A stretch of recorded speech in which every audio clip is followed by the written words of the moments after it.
we're opening a free grocery store sponsored by Poly Market, but it was only going to last like a week.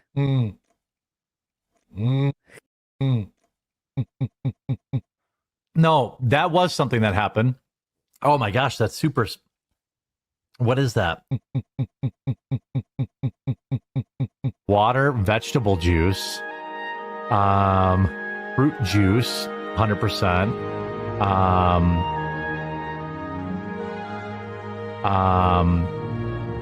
Black tea, green tea, natural flavors, vitamin C. It seems like a much better alternative if you have to drink. I have to drink. I do like V8 and like a Bloody Mary, but no. Oh my gosh, that happened. But it's non-GMO, gluten-free, no artificial colors, no sugar added.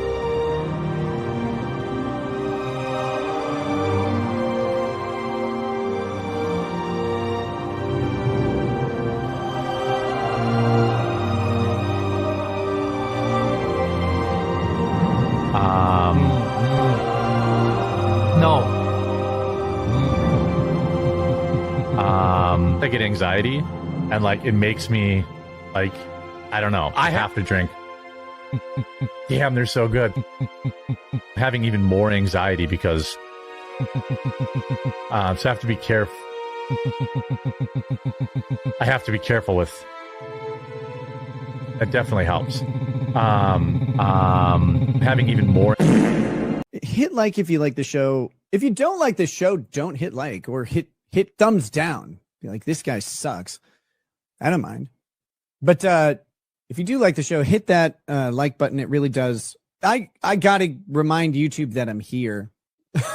They are not distributing things out. How's it going, boys and girls? It's spring break.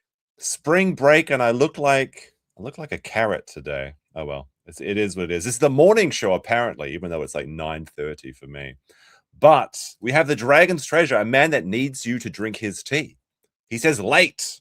Well, the Dragon's Treasure, a man that personally hates me, because you can go over to the dragonstreasure.com and buy some delicious tea using code COPE and get 10% off. Or you could just use the code JUBIL, which gives you 15% off. So there's literally no reason to use my code at all. There's no reason to use Sean's code, whatever. We'll get into the show in just a second. But thank you to the Dragon's Treasure, big sponsor of the show until he decided to give out better codes than I have. Right, so the quartering is running. He's scared, boys. He says spring break for the live stream. Forgot it was supposed to start yesterday. I don't believe this for a second. Oopsie daisy, just forgot I was supposed to be on unannounced vacation? Okay. We haven't missed a show in 3 years. This man hasn't had a holiday in 3 years, but now's the time. And the crew deserves a break. Now, here's my question. Do you think he can't afford them anymore? Because he's paying these chicks $500 a piece per show. And unfortunately, as we're going to learn today, he's off the Rumble homepage. And his real numbers are being exposed. And it's bad, boys. It's really, really bad. I'll still be doing my daily segments, but live show returns on May the 4th. Well, May the 4th be with you, Jeremy.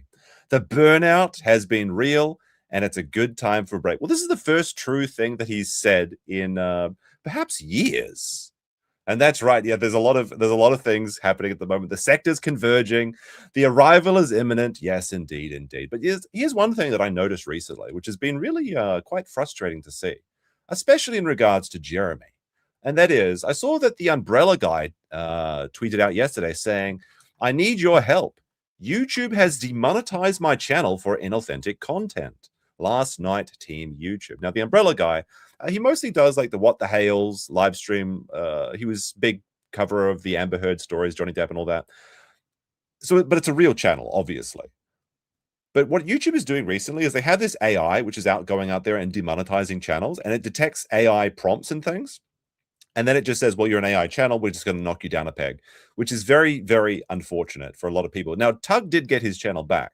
But there are many other boys that aren't coming back, unfortunately, from this. Apparently, 500,000 channels have been demonetized, and they expect some of us in the wreckage, brother. So a lot of people are getting demonetized. And I think if you're like worried about this sort of thing, I think what's happened with Tug is that Tug has this Viggle.ai in his intro, And also he has these AI thumbnails. So I think what's happening, particularly there's a couple things that the AI looks for.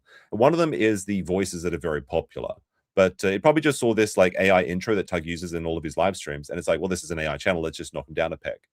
But here's the thing that's really infuriating about all this, because I'm going to lead it back into Jeremy. Okay. It's all going to come about in a second.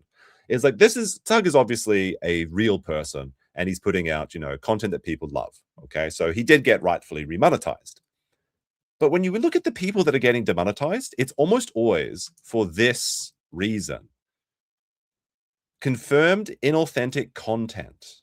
And I did a bit of digging on this. And I found this guy. What was his name? It was Urban Studios YouTube. And he has some good example of the emails, because it's going to show you what you're not allowed to do, what they're going after at the moment.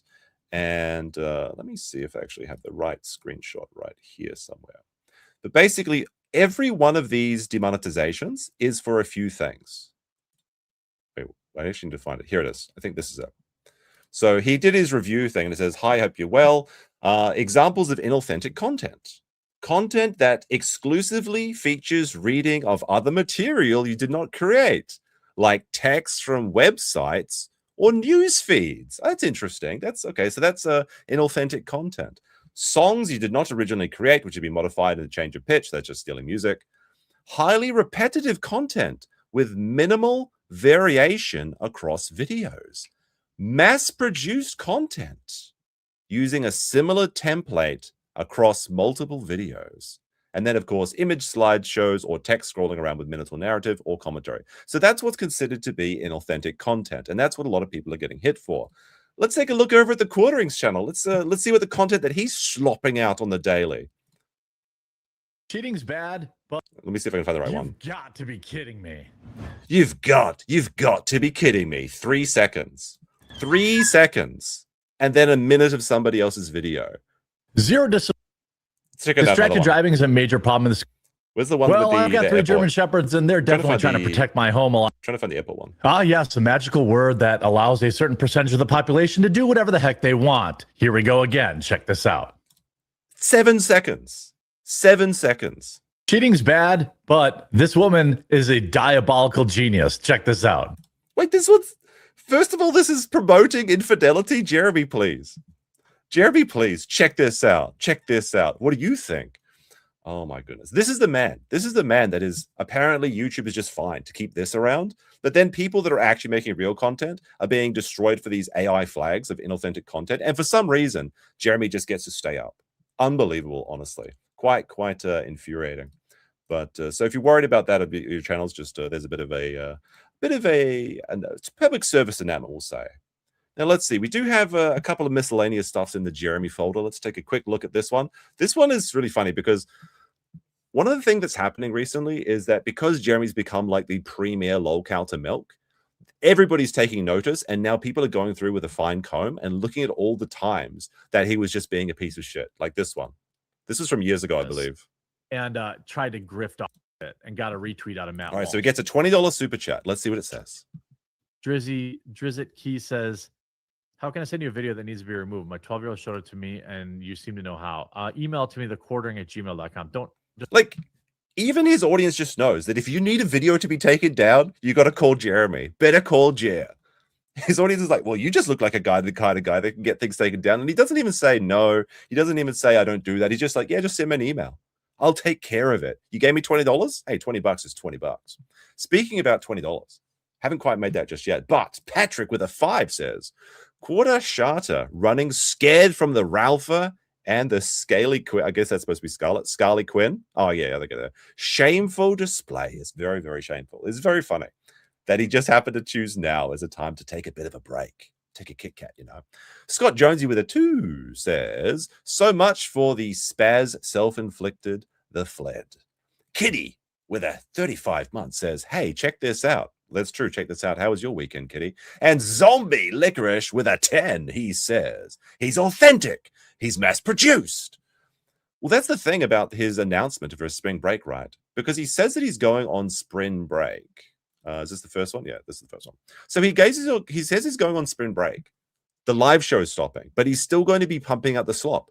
I'll still be doing daily segments. So he's not really going on holiday at all. He's just hiding from the live stream because everything's coming to a head. Every time he goes live, he's now getting faced with trolls. He's got more Jennies than actual members in his chat. He's getting shit on from every which angle. Everyone across the internet is combining to felt. Even sworn enemies are coming together to deal with the Jeremy plague. He has to be dealt with. Then he's not on the front page of Rumble, so people are laughing at his numbers. And now the Ralph mail is arriving in Wisconsin. It was kind of funny because I was watching a bit of Nicholas Diorio stream today.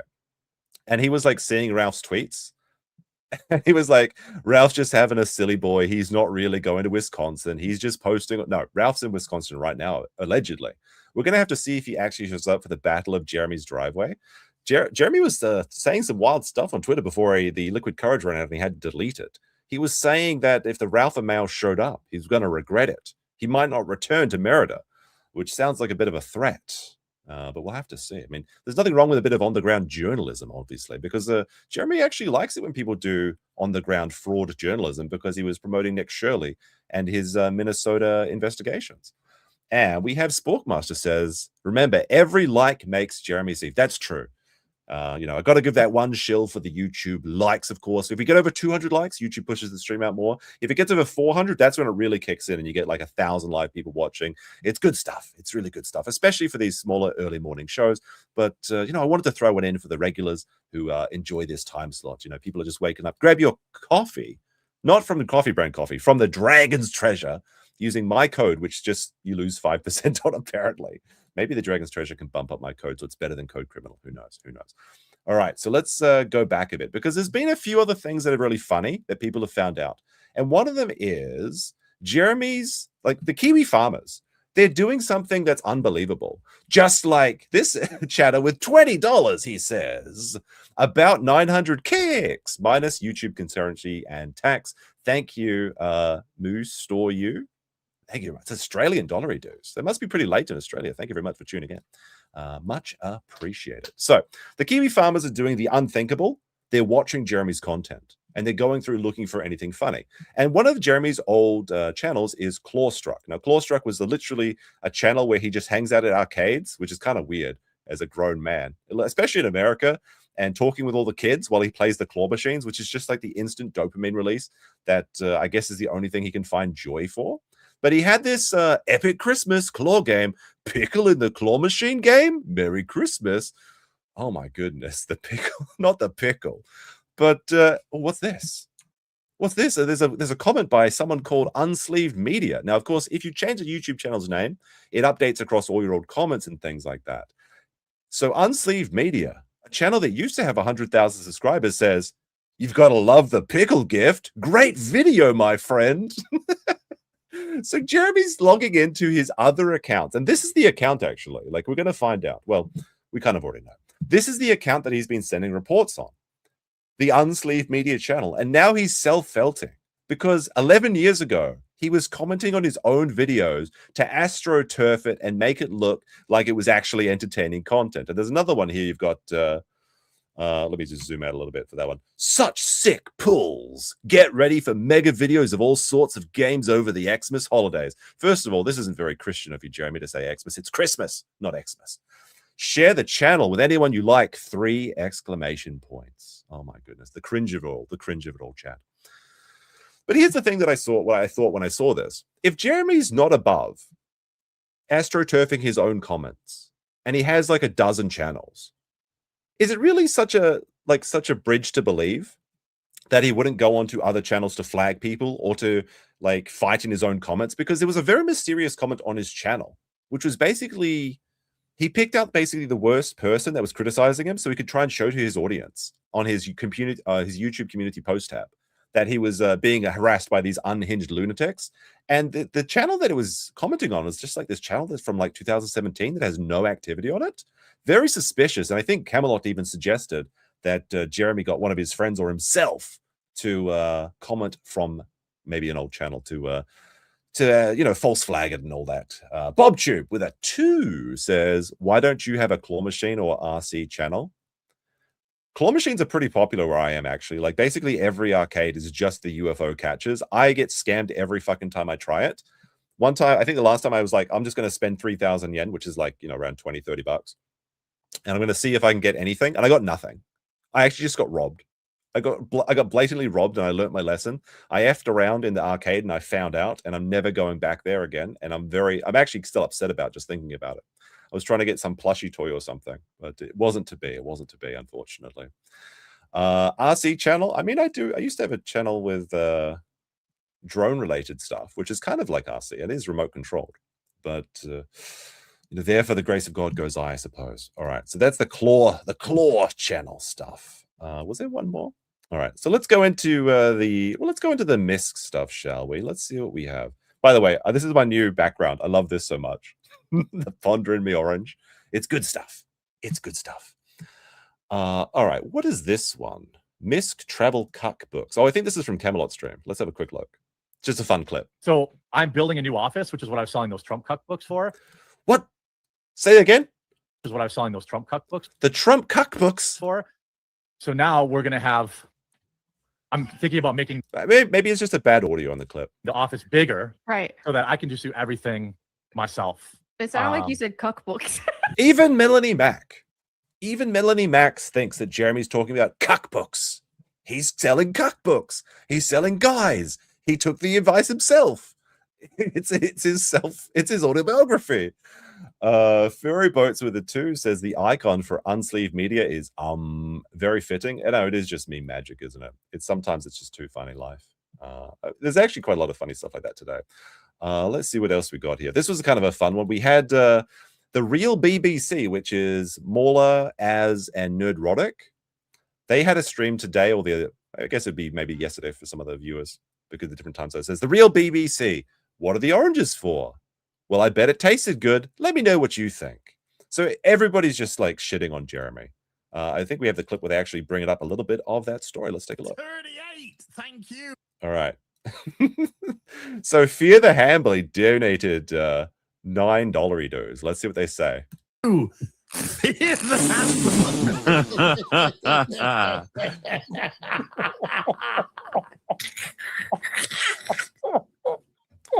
Everybody's just laughing at Jeremy.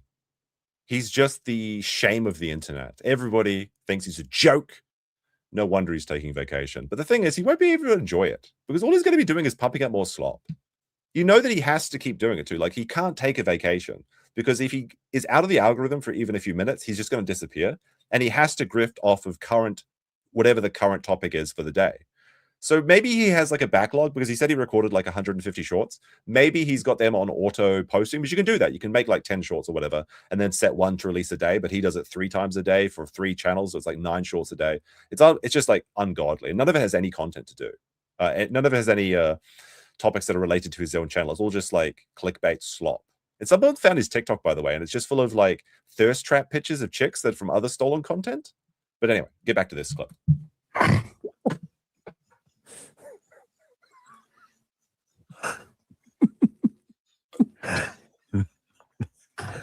Oh my goodness. They're getting free ab workouts. They can't even say anything. They're like stun locked with the humor that is Jeremy the walking clown. Fear the Hambly with a $10 says, my grift is under attack because Gary won't let me on FNT. Also, did you know deer are just giant dogs? Wait, what? Did Jeremy say that deer are giant dogs? You know what's interesting is that the reason Australia has kangaroo but not very many deer is because they're kind of basically the same animal, but with one of them has a pouch, obviously. That to Dan. Check out Smelling Salt's brand Smelling Salt. Oh, There's some lore in there. Yeah, because you need, like, his coffee is too weak. Like, a man that sells coffee should be animated. He should be Genki. He should be, I guess nobody knows what that means. He should be energetic. He should be full of life, right? But his show is basically a big snore fest. Like when Sean was falling asleep when I was talking about my show. Deers are not giant dogs. Okay. No. But I think a Smelling Salts brand Smelling Salts would be pretty good merch to go with, to be honest with you. I mean, anything would be better than fucking coffee brand coffee. Sporkmaster with a 25 Hong Kong dollars says support for the time slot and authentic content. Very appreciate that, Tret. Oh my goodness, my brain is under attack. All right, let's go back to this one. All right. What was this? What was? Oh, this is just another missed clip. But this is kind of fun. You know, at the time, Raging Bull was new, and it's like Raging Bull was new. You know, the all right. That's just a fun one. That's just an out of context clip. All right, so let me see. Where is this one? Let me see. This was a missed one. We got more abuse on Skid Row. This is this morning. I've got this video. Share this video and let's find the abuser. I've sent you a DM. Please come on my show and I'll give you my word. I will mobilize my audience and fund getting these dogs to safety. Let me know how I can help. So one of Jeremy's sweepers posted, it's the cunning linguist. Oh my goodness, not the cunning linguist. They says, as an aside, thank you for not locking the comments on this one because he's getting hate from all angles. And now you can see down the bottom here. Only some comment accounts can comment. So even the cunning linguists, the last few people that support Jeremy, they're living in an absolute fantasy world where they actually believe that Jeremy's a good boy. He didn't do nothing, and they think this is all just like a culture war nonsense. All right, this is another fun one. Is that someone found out that you could super tip Jeremy, or like not super tip, sorry, but I mean it's about as valuable as super tips. But you can send in $0 donations, and Jeremy was seething silently. You know, a democracy. Right. Anyone who's a threat to democracy. Look at those panda eyes. You know, like when the old-fashioned villains or like, you know, caped heroes, whatever, they have like that one black mask. It looks exactly like that. It's like he's already got his Robin mask on. It's really getting bad. Is this the lighting? Is it a trick of the light? Somebody accused me of like enhancing my Jeremy thumbnail photos to make it look like it's a lot worse than it is. But no, it's just true. He's actually Tanuki Max. He's Raccoon Maxing, chat. See, you know, suspends their own primaries to install a candidate. Here we go. Thanks to Wood 90720 for the $0 donation. Hey, thanks for the super tip. $0 dues. Oh, I mean, that's just like, this is what's going to be the future, Jeremy. You got to get prepared because this is going to be the biggest donation you're going to get. I think what they actually figured out is that like, this is like a 10-cent or 20-cent Bitcoin donation, because you can like sneak in Bitcoin or something through the donation thing, but it doesn't register as $1 because it's like with the processing fees, everything gets taken. So it's just like you can pay nothing to make fun of Jeremy, and he's realizing how bad it is. BobTube with a very funny $1 Australian, which is still enough to buy a strong zero. So the joke's on him. Or maybe it's on me. I don't know. Oh, look how mad he is. Like, he's supposed to be doing a show. Obviously, you know, you're paused to read the chats, but look how mad he fucking is when this $1 donation comes in, when the moment he realizes. Dollar candidate. Crazy times. Yeah, he's seething. It's like, look, he's like times. Yeah, it's fixing his dentures. Really bizarre. Really. Then he has to pretend that he knows what Hannah's talking about too. That's the funny thing. We have Churgy live with a 5. Says he's scared of Ralph. He's hiding. He thinks that Ralph and Mail can't find him. Also, like the stream to protect memes, tectonic plates. Yes, that's true. My tectonic plates are under attack. There was a tsunami warning like 2 days ago. Maybe it was yesterday. I don't know. Time kind of just blends together for me these days because I spend all day inside as an unhinged lunatic. Now, where was I going to go with that? That tectonic plates are being under attack. Just like Jeremy when he goes to the supermarket. No, what I was going to say is in regards to, oh my goodness, no, people have found out how to send the lowest super. No, you guys, you can't be doing this to me. No, you rats, chat. Oh my goodness, you absolute rats. So Ralph is in Wisconsin, and he says he's going to be uncovering the mystery of coffee brand coffee. And apparently people have been sending him locations he can go to investigate. Doesn't necessarily mean he's going to show up at Jeremy's house, but maybe he goes to his pub. Maybe he goes to his, I don't know, bullpen. We'll say, you know, who knows? Nobody knows what Ralph can get up to. He's like crazy. He's unhinged. He's like chaotic energy in the sector. Sneedburger syndrome with a £1. Tiny Gray somehow figured out how to send 80 pence, 79 pence. Oh, thank you, my lord. What time would you like breakfast? Pudding Way with a £1, and Billy Oakey with a $1 Singaporean dollar. Look, if you guys really want to teach me a lesson, you got to find like some currency like Zimbabwean dollars and start sending me that. That's the way to do it. Okay. We have 9/11 people in the chat. It's my own personal 9/11 because only 200 people have liked the stream. Get those likes up to 400 and maybe you'll get a surprise. Who knows? Who knows? All right. Let's see what we got next. So do we want to go to the Ralph stuff? Or actually, no, let's go to this one. Because Jeremy had a bad day. Jeremy had a bad day. They had an absolutely fucked up live stream.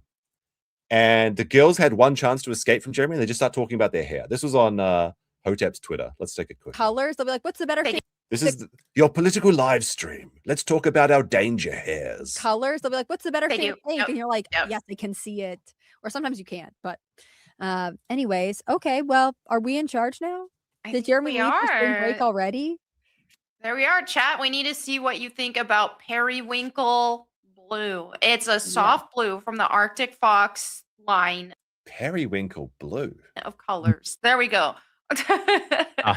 What's with these LGBT colors they're talking about? I don't understand. Hold up. Wait. Oh, he's got the LGBT lights. It's RGB. They're gay. They're periwinkled. I Like, left bleach my hair first to immediately. really You get guys start that. talking about hair dye. It depends on like We're how look maxing over here. You get you out. could probably I don't know if you want to use the word look maxing in the same room as Melanie Mac, but okay. I think with your hair color, it would turn out somewhere between that light blonde and medium blonde on the swatches. Yeah. They need it like one of the funny things, if you follow the look maxing scene, there's this guy and he's just bald. Like he's bald. He's more reapered than I am. And he has like fake hair though under his hat. And people do is they show up, I think he's just an Australian guy or something. And they just show up and people rip off his cap and it just like completely felts him. That's what they need to do with Jeremy. Somebody just needs to go to Jeremy's house and rip off his hat during a live stream so we can see the absolute state. Is it androgenic? That's the one? Okay. Jamie Moodley says, love the time slot. Simple as. Great way to end the day. Well, I'm glad you appreciate it. My pet goldfish with a 1 Australian dollars. A lot of Aussies in the chat. Interesting. I wonder why that is. All right. Maybe they just can't get enough. They can't get enough of the content. Let's see. Jeremy leaves the stream and it instantly devolves back into hair color talk. Yeah, it's my screen is getting all goofy. Okay, His there we screen's under go. attack. Now it's like unlocked or whatever. It's goofy. I don't know what's happening. Oh, by the way, like the Kino Casino should be back, I think today, maybe tonight. For me, it's tomorrow. But like, they just have like absolute market penetration by being too funny. Now, every time, any live stream, if they're reading something in caps, they have to read it in PPP's voice. Oh, Look, our stream now. How are you? Also, what if Good. I do periwinkle? Have you seen that color from Arctic Fox? periwinkle. Let Oh me my God, see. that's not the Arctic periwinkle. Fox. I would. Peri- The one is Arctic Con of Fox. Rubble Studio. Melanie Mac, by the way, she's actually having a bit of a bad luck. As we can see over here. Somebody, I guess Vex Electronica, updated collage that includes some interesting Instagram posts. Melanie Mac sure knows how to pick them. And basically, this is Melanie Mac's husband. And he's posting a lot of gay stuff. A little bit weird. I mean, maybe it's just for fun. I don't know. Like maybe he's having a bit of a laugh with the boys. We'll just read a couple of this one. Meanwhile, I'm gay for this idiot. Oh, that's not great. Bravely default cosplay. No one will ever believe this wasn't my idea. Practically a couple. Look, I don't know anything about Johnny Junkers. Okay, maybe he's a great guy. I just will say that it is funny. Some might say even it might be considered karma that Melanie Mac made her entire career calling people the F slur, but now she works for one and married 2 of them. It's pretty weird in my opinion, but I don't care. I guess you get what you fucking deserve.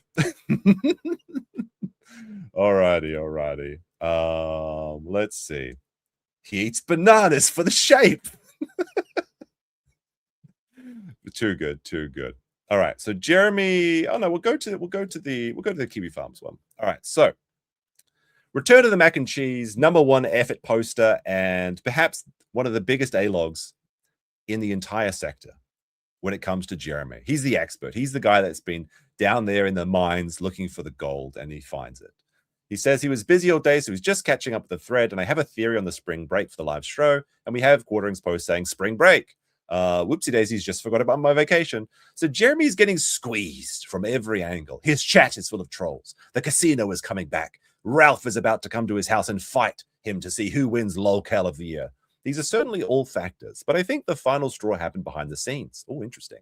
Yesterday, I posted that Rumble cut away from Jer on the first page. Well, that's the front page, I should say.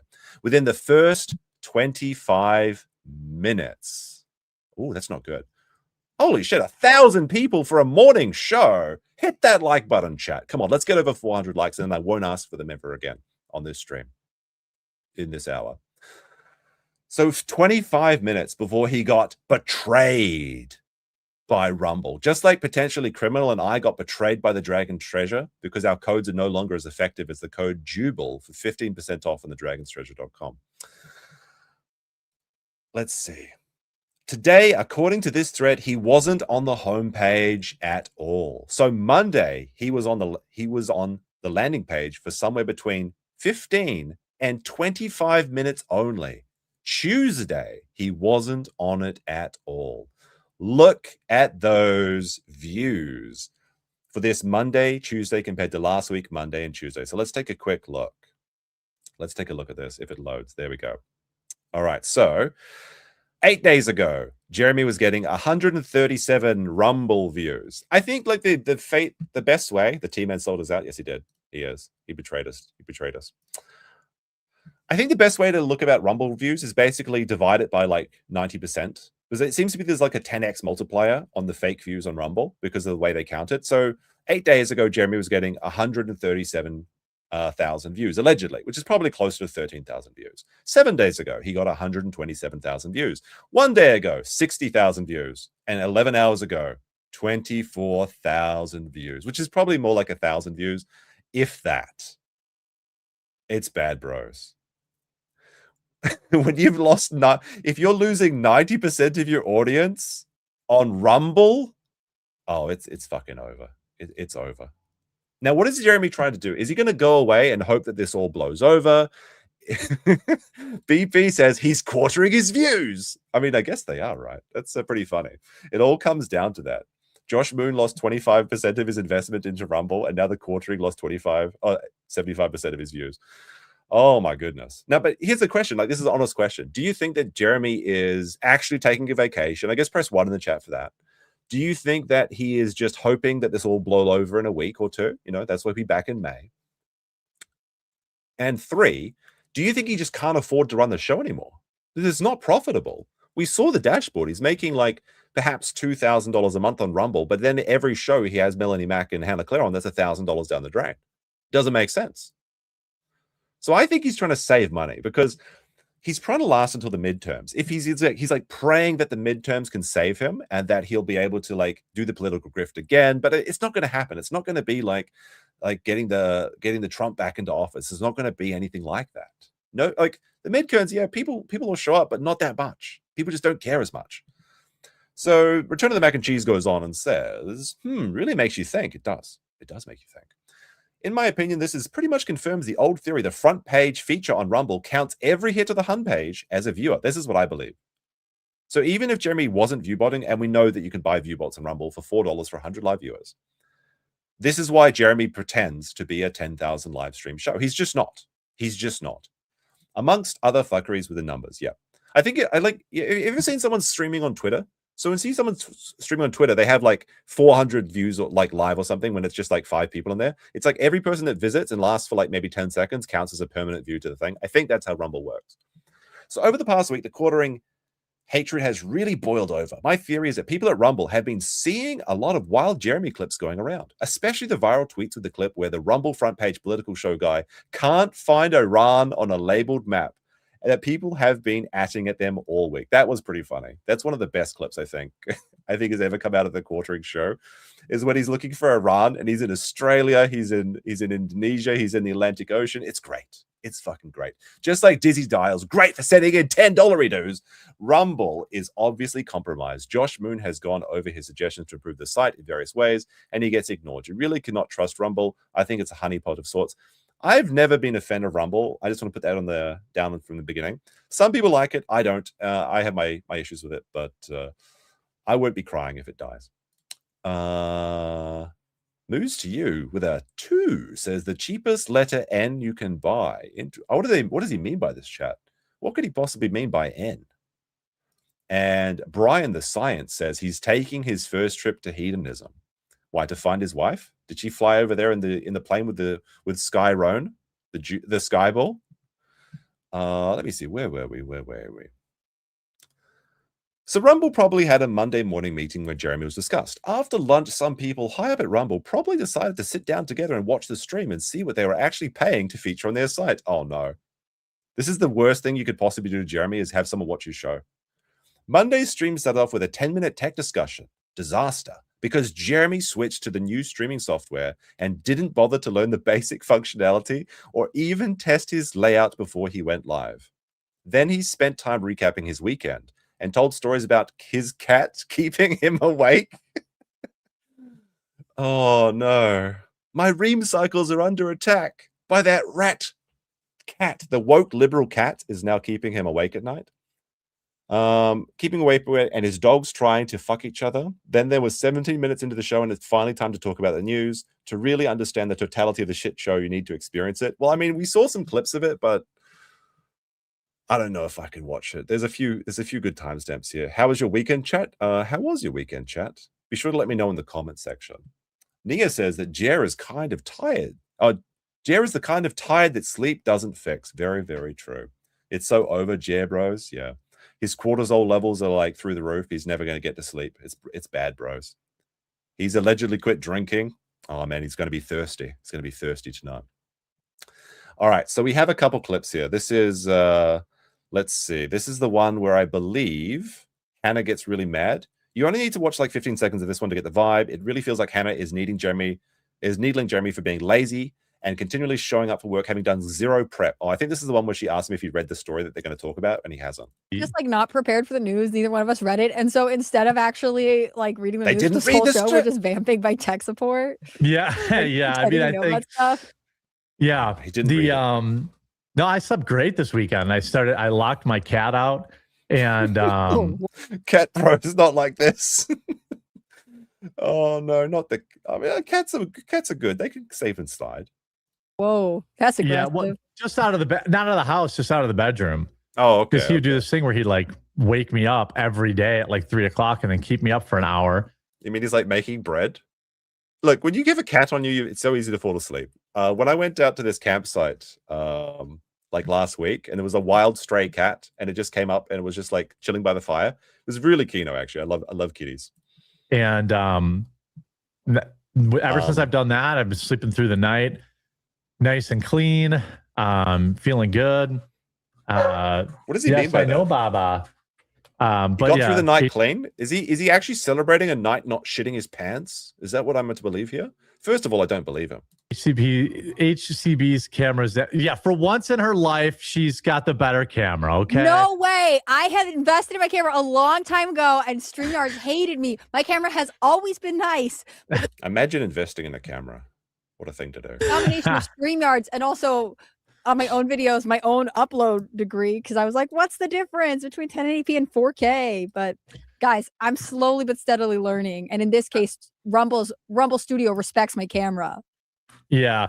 But so over the weekend, there was a couple of you said the line. How was over the weekend? There was some stories. Yeah, I bet there was. There's the one, of course, with go on. Cash Patel issuing a I guess bounty. Yeah, $250 million lawsuit. What do you make of that? Like, it seems to me like it's pretty odd that bit odd, isn't it? I mean, that's a big number. So did you read the Atlantic story? I didn't. I hoped you would. I skimmed through most. She's livid. So did you do your homework, Jeremy? No, I didn't do my homework. Oh, that's too good. We have to go back. Odd that I mean, that's a big number. So did you read the Atlantic story? I didn't. I hoped you would. She's so fucking mad. He only had one job. He only has to read the headline. Oh, he only read the headline? Yeah, that's what he does. And this, again, like to harken back to the beginning of the stream, we were talking about how these hundreds of thousands of channels are being demonetized for inauthentic content. And specifically, they say in their emails, reading news sites. is one of the things that is considered inauthentic content. But Jeremy can't even be bothered doing that. So maybe that's how he gets away with it. The Clint Beastwood with a 2 says his cortisone levels are through the roof. Indeed. I think the cortisol was the funniest thing we came up with on the stream. And Colonel Arnold with a 5 says, don't worry tonight, like a phoenix of the flames from the ashes, Kino Casino will rise again to suffer, Jeremy. I'm looking forward to it. I've got a lot of work to do before I go away on Friday to go meet up with Max and film some shit. I really am looking forward. It's going to be very hard to do work tomorrow, I think. And Black Sun Silver says, even the cat is felting Jeremy. Well, the thing is, cats have pride. You can't be... cats don't respect pussies. And they know they can walk all over Jeremy and just treat him like the doormat that he is. Alrighty. That was a good clip. This continues in this clip where Jeremy is finally ready to talk about politics. His top news story is about Kash Patel lawsuit, but he gets called out by Hannah and has to admit he hasn't even read the article. Oh, wait, that's that part there. So we need to see this part. Let's see. What's this one? Stories. There's the one. Oh, the dog's barking. Of course, with Kash Patel issuing a I guess Price bounty. Yeah, $250 million lawsuit. What do you make of that? Like, it seems to me like Aiden Paladin says it's Jeremy's pretty got just the odd one person left at that YouTube. Yeah, pretty much. I mean, that's a big number. So did you make That's part of the clip thing. Hannah bro, she's so mad. That's definitely going to be a stamp tomorrow on the Kino Casino for sure. She's not happy. She's not pleased. She looks a little bit vexed. You know what they say, hell hath no fury like a woman scorned. All right, I think that's the most of this post. There's a few other things, but it's been very funny. It's been very funny to see people go through the Jeralizer. So basically, someone made like a site where you can go through all of the transcripts, and they've just been finding stuff. You got Matt Jarbo. What's funny is we do have like a Jarbo segment kind of tonight because like, now wait a minute, Jeremy, no, because the thing is, kind of all of this like history with the flagging other people, it kind of started with Matt Jarbo. He was like the first person that reminded people that you can't flag people and just get away with it. And the crazy thing is that Jeremy was on this stream, but we're going to check that a bit later. I kind of stole this idea from Nick DiOrio, where they had a little look back at the Boulder stream at a few of the choice clips, it's pretty fun though. Like it's a very classic show. All right, I think that's the bulk of that post. Let's go into, I guess, the Ralph stuff. There's a little bit of Ralph converging. The spheres continue to converge as in the Battle of Jeremy's Driveway. So I believe it's towards the end. Oh, wait, sorry. I forgot to play this one. This is the reaction to this is the Kino Casino when they realize that Jeremy's going on break for a weekend. Come back, you fat bearded bitch! It's too good. It's too good. All right. We think we did this one. We have Curious Oranges posted on Rumble saying, Jeremy, I hope you have an incredible vacation. Very true. Then you have the Ethan Ralph, the Ralph male himself saying, the quartering is taking a month break just in time to hang with the Ralph male. He is on the scene, as I understand it.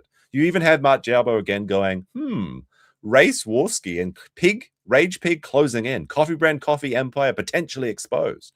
Melanie Mac married to another gay guy, huge if true.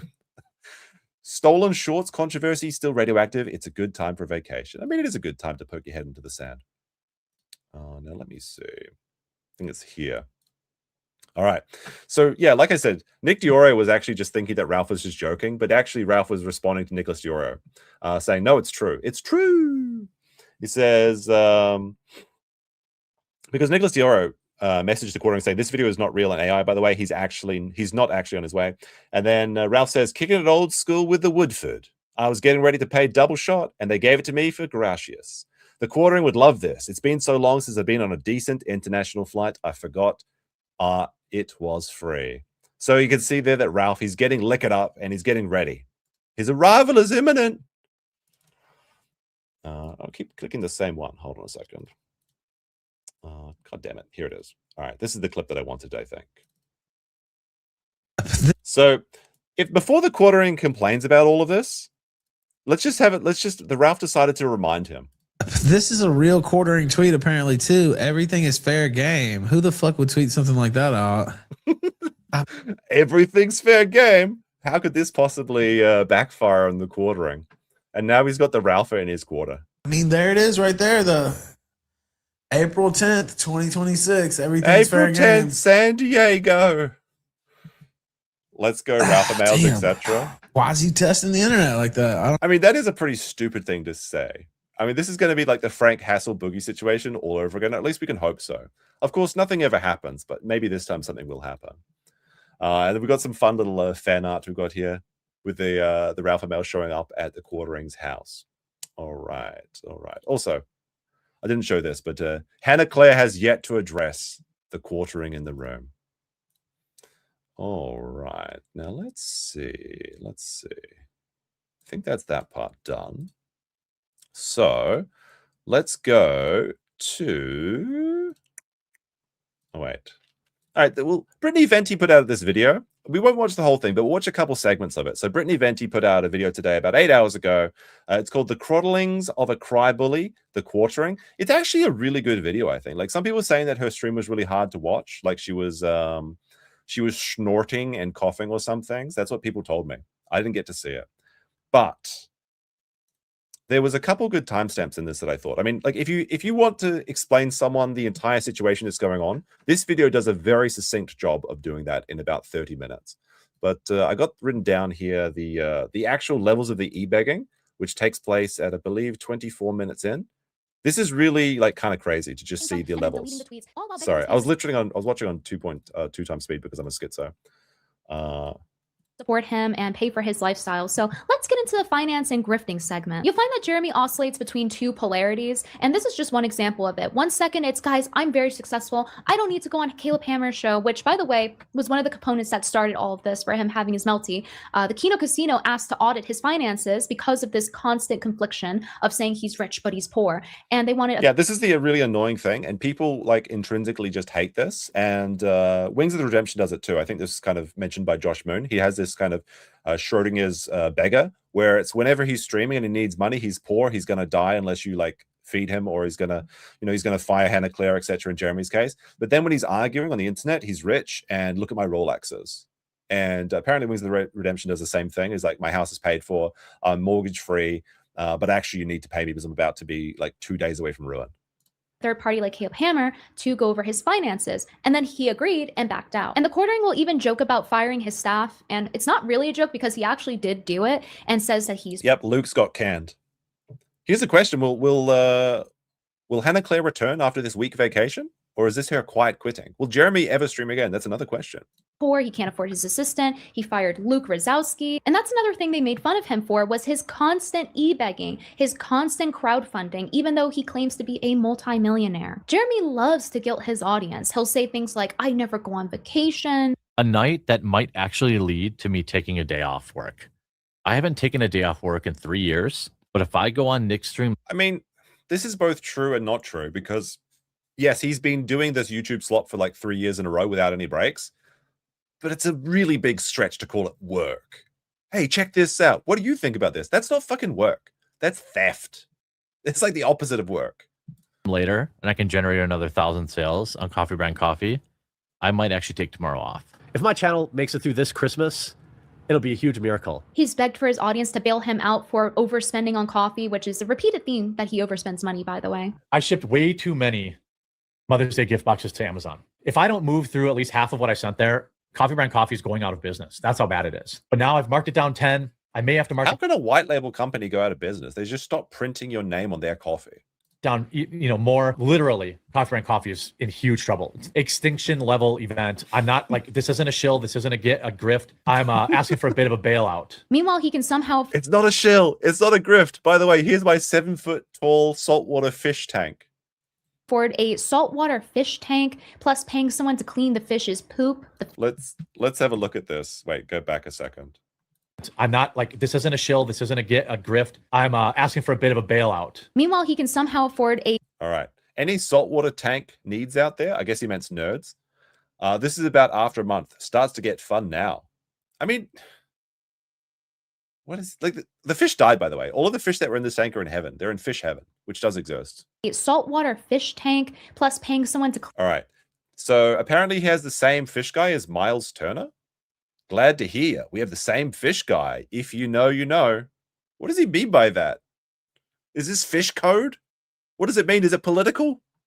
Clean the fish's poop. The He's fish fishless. Janny. Jeremy loves his Jannies to clean up his mess. Pick up the broom and sweep it up. He's getting banned. Watch. He better not. He better not ban him. He better not. Oh, wait, what was the message that got removed? Oh, so it's this guy? It's Pills Psycho. How was your weekend, Jer? Getting banned. Watch. He better not. He better not ban him. He better not. Message was removed by a moderator. He actually banned him for just asking how your weekend. Bro, he's gonna lose so many people. He can apparently afford a $10,000 RC race car track. How much? Well, it was about $10,000 to do this. If you do. By the way, update on the RC track. It's been raining in Michigan, and all of the, because this is like baseball dirt, he got in special dirt.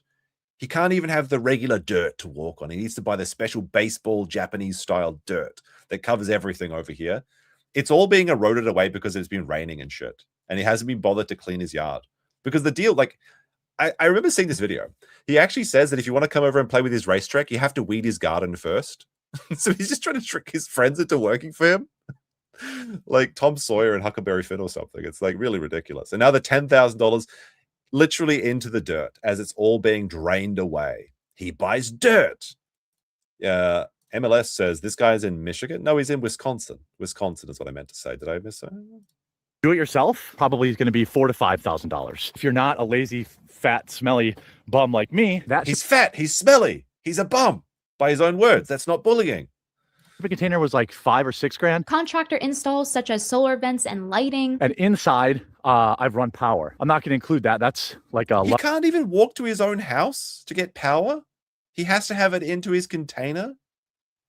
Luxury. And Huck's pooping on my track. Thanks, bud. New garage. Poop reference at 5. Gym, car lift, car wash, studio, sets, and an RV. What's the status of the garage, Jim? We have all the permitting done. I want to have a car wash in there. Like to wash himself? Is it the only shower he can fit into? Oh my goodness. No, but this is that thing he really said. He wants to build a lift so he can pick up his Cybertruck and wash it because he thinks that if he builds a $1 million home car wash, he can save money on getting a $16 car washes, like over the duration of his, I guess, the rest of his life, which is probably about 4 years with the state of his pulse. So he's constantly checking it every other second. Every man would love to have a car wash in their garage, right? But then he'll turn around and criticize other people. I guess it's not something I stay up at night dreaming about, having my own car wash. It's not particularly difficult to wash cars. A lot of people do it just in their own free time on Saturdays. I mean, on their weekends, how's their weekends going? People for taking money and overspending it. People stealing my money and then living better than I do. I think that these ghetto Yellow Flash asks, can't you just buy a power washer for like $150? Well, Jeremy can't, but maybe his audience can because he's going to literally be, his car wash is under attack. You have to pay, you have to bail him out just one more time, just one more bailout, and it'll all make sense. Would come through with a brand new iPhone and have a $0 copay on like $4,000 worth of medication that they were just selling anyway. Just because I can pay my bills now doesn't mean I think, people should be buying name brand shit and all this other stuff when I'm paying for it. Except his fans are the ones paying for it. He begs them, guilts them, say he's going to go out of business. Speaking about guilting people, I have to guilt the chat because we're only 20 likes away from that magic number of 400, and YouTube just sends out the video to the more of YouTube, and more of Jeremy gets felted if you click the like button. There's 1,300 people in the chat. I can't get 20 people to hit the like button. Are you boomers watching this on a smart TV? Find the button to like the video on the remote, okay? Ask your grandson how to do it.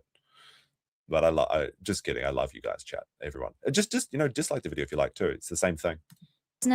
Turn around, buy a bunch of luxury goods by his own description, and then just keep asking for more. It's crazy that in his own mind, he thinks he treats his audience well by like spamming them with ads on ads, having them pay more money to get discounts on things. So like spending money to have to spend more money. And then the content that he charges them for is just... Let's see, 3 new videos a week if you join the quartering website. Oh my goodness, I just can't get enough slop from the quartering. Better subscribe and pay more money for the extra videos that he's just going to upload to YouTube anyway because he has to grift max. It's the same content that he already had repackaged. It's just grift after grift after grift, and it gets to the point where his own fans are tired of his coffee shills. They're saying to not even buy coffee anymore until morale improves. There are so Look, the ads are going to continue until morale improves, chat. many things that he told his audience he would deliver on that I cannot sit here and read them all. So you guys will have to pause to read. It's just this constant crowdfunding and begging for money when he is a multi-millionaire, and him continuously. I mean, allegedly, we don't know if this is true because he won't show us the finances, even though he allegedly, well, not allegedly, he did say this. I screenshotted this. He promised that it was cool, happy to share 7 years of financial documents with the Kiwi Farms, with Caleb Hammer, whoever was going to audit for them before the liquid cards ran out, he backed out. He can't possibly give his tax documents to those Canadians. So I guess it's okay to give it to just everyone on the internet, but you can't give it to Canadians. They want my tax documents, Josh Moon. Not delivering on what he says. Jeremy's not above seemingly scamming charity for his grift either. He asked for his fans to pay for his trip with his co-host to AmFest, which he already paid for, but he continuously asked. Wait, look at this. And in case anyone's wondering, there's a whale tier where you can co-host the show for a day, nudge. And then he's like trying to trick the Rumble CEO into paying for it. Now, I think 3 people did end up paying $5,000 each to make them go to AmFest, where they got completely scammed. He promised like a card that was signed by their entire cast, but nobody signed it. For more money to compensate for it. And he didn't need to go. It was a huge waste of money. He didn't end up doing any interviews. Just seemed By the like way, I heard a cat in the background. a waste of time to spend, what was it, like $12,000 to $16,000 on this trip. His fans, after being disappointed time and time again, constantly sold things, having to pay to get discounts on things, they actually funded the trip. But there was a condition. One of the whales who funded him said, you have to donate the extra money to charity. Jeremy, what happened to the Christmas cards or Toys for Tots Dono from AmFest? Genuine question, no troll. There was a donation made, and there wasn't much left, to be honest. But then when he's asked about his donation, he says that there wasn't much extra. We had one person cover enough for the whole thing. Their only ask is that everything we raised above and beyond that, we would donate. There definitely wasn't as much left as I had hoped, but I made a separate donation to Toys for Tots anyway. What I did do, though... No, he bought toys for himself. That's what happened. He bought toys, but more honestly, a fine addition to his collection. Was purchase a bunch of cards to open on stream over the weekend. I bought a bunch of kids' cards, you know. What? Oh! Wait, he just literally admits that he buys all the cards so the children can't have them? Actual Grinch behavior. Oh boy, everybody. I have about $10,000 in product to open up. So just to be clear, $10,000? the whale donated all of the expenses for the trip, and he had made $6,000 approximately prior to that. But he, quote, doesn't have that much left over to donate to... Excuse me, child.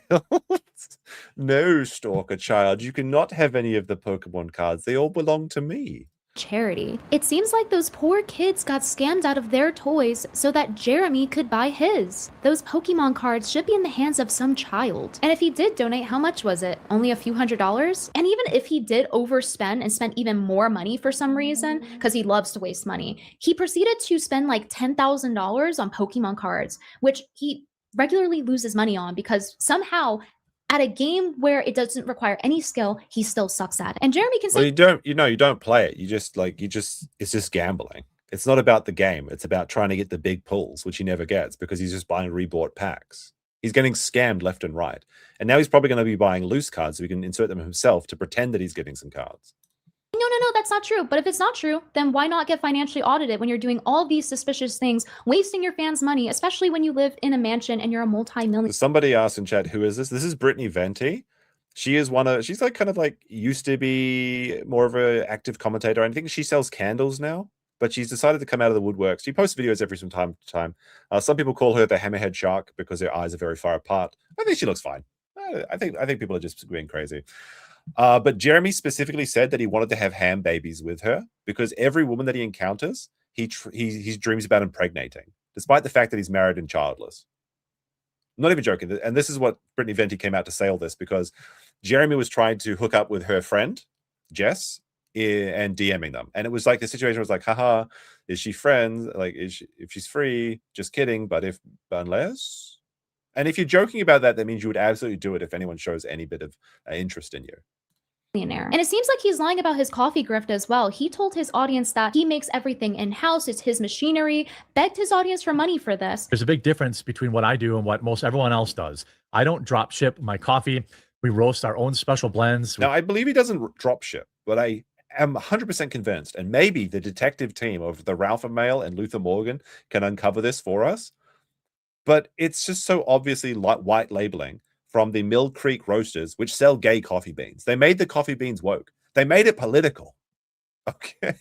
I don't give a shit, but it's just like Jeremy is, ostensibly against all of that stuff. And it's supposed to be like a no drama, no politics coffee, which is why you call it coffee brand coffee, which is the worst SEO ever. Everyone said that about it. But if you look at the videos between the Meta PCs guy, the Mill Creek Roasters, and Jeremy's videos, it's the same facility. It's the same dirty machinery. It's the same rusted coffee grinder that the coffee beans are rolling over.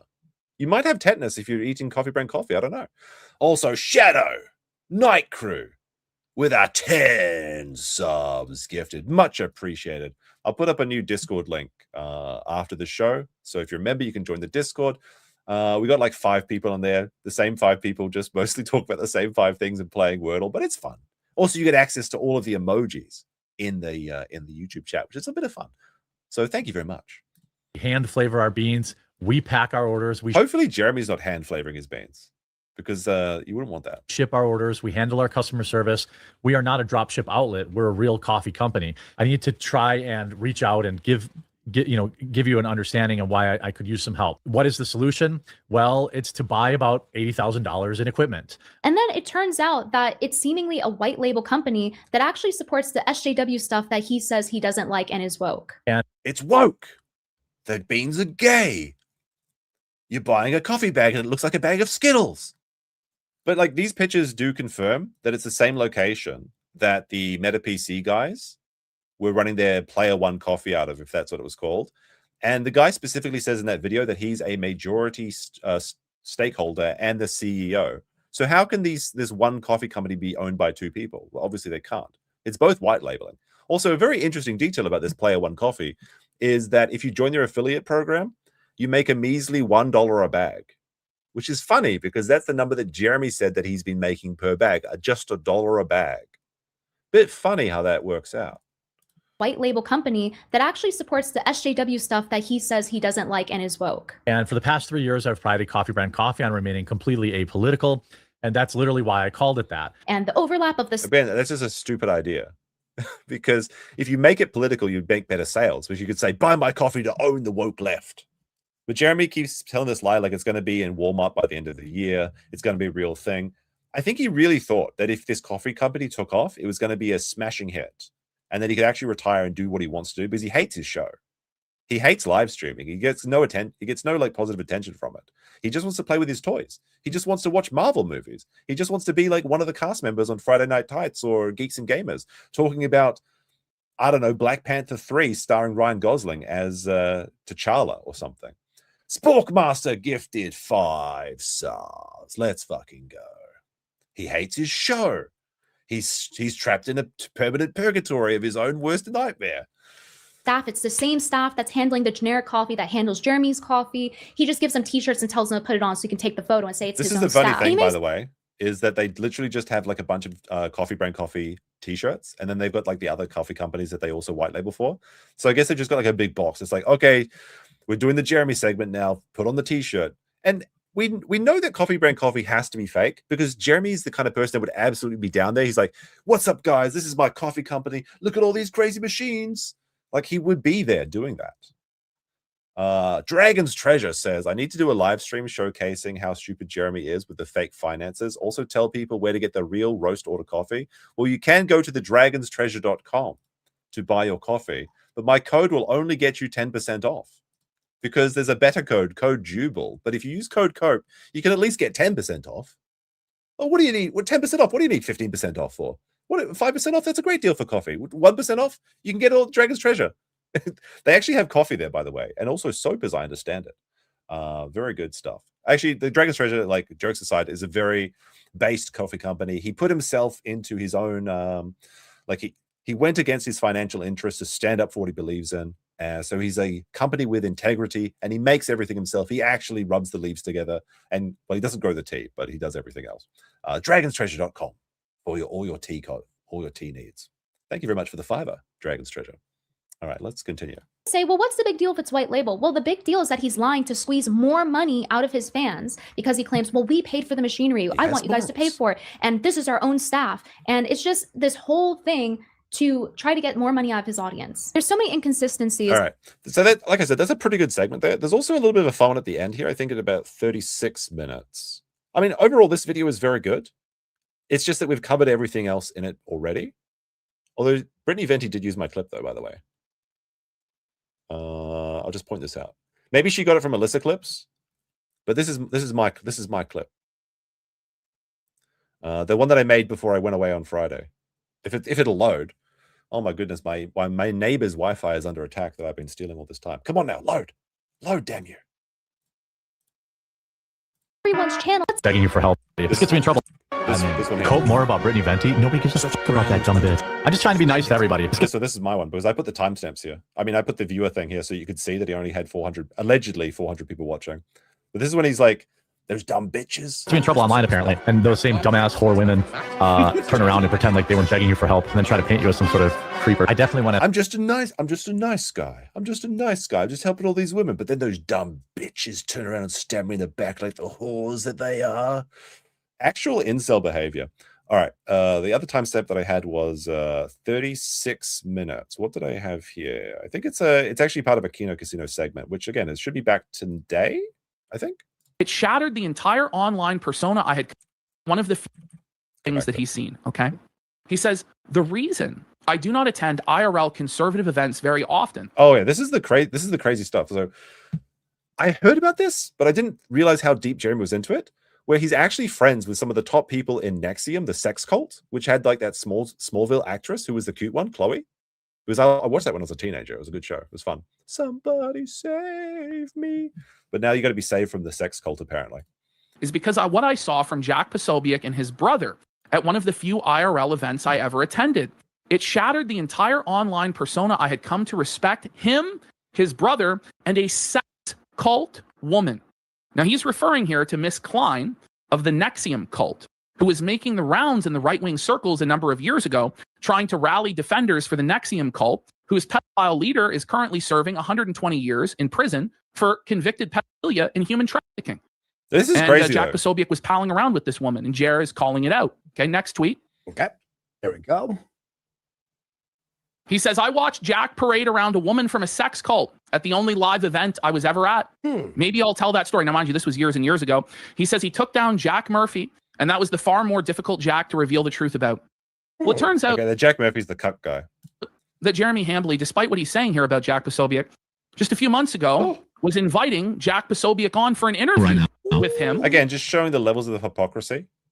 He doesn't believe in anything. I've said it before, but Jeremy is literally a spineless, soulless blob that's rolling downhill, the path of least resistance to whatever can get him the most clicks, the most money, the most getting his while the getting's good. That's who he is.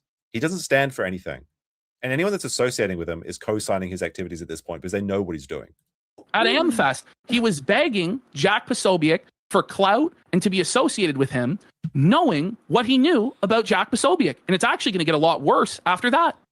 Click through to our actual account and click follow, because the reason it's really important you follow and you download the app this coming up week, because we are like packed to the. Oh, by the way, the reason he wants you to click follow and download the app is because he knows that the majority of his audience is watching on the Rumble homepage, and the second he goes off the Rumble homepage, all of those views disappear and they just go on to the next thing, because the majority of people actually watching this content are basically boomers that are like shitting their pants in an old folks home, and they don't know how to change the channel from Rumble, so they just watch whatever's served to them. And Jeremy knows this, so he's trying to get people to download it so they'll actually come to his show after he's off the homepage. But now he is off the homepage, and maybe for good.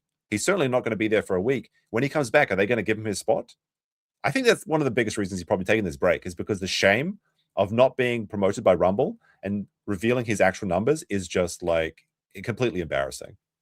Like I'm a small channel. I don't pretend that like we've got a big show tonight, like 1,400 people in the chat, but usually it's like, 300-400 people. I'm okay with that. Of course, we'd love it to be bigger, but that's Jeremy's actual numbers are about the same as mine.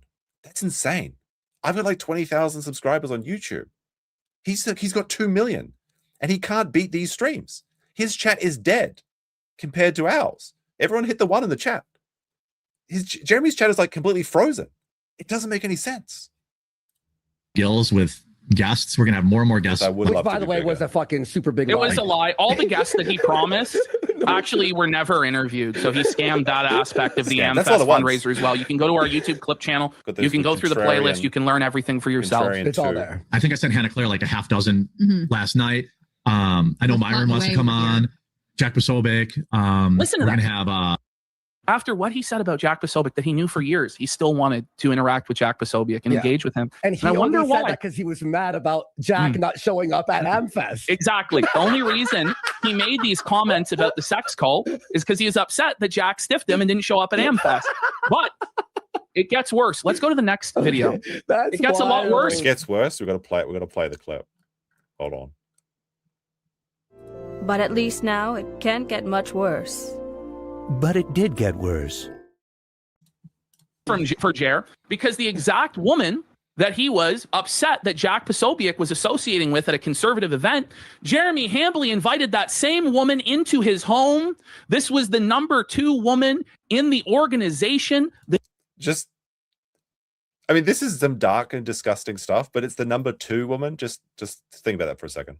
The Nexium cult, you can learn all about them in the HBO documentary The Vow, but not only did he invite this sex cult woman into his home, but he will call her in this clip a good friend. I wonder why he wants to shut down, folks. I wonder why. And by the way, we had a more thorough version of this on last week's Okay, apparently it's on their Gumroad is the context that Brittany's adding. here. clip channel. So you can find it there about the Nexium cult and all cult, that stuff. So we had like a 3-hour show about it. Watching a documentary or a video that's out right now on the Why is Hannah still working with him?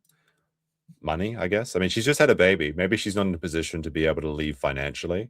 Melanie Mack says that she's rich and she doesn't need Jeremy, but by her own words, a Christian wouldn't associate with a drunkard, someone that worships false idols, someone that bears false witness. Don't even break bread with them, but she's totally fine with it. Seems hypocritical to me, but again, anyway, I think you know my stance. Nexium cult, the NXIV or whatever. And I know one 2 of of the people that were in that.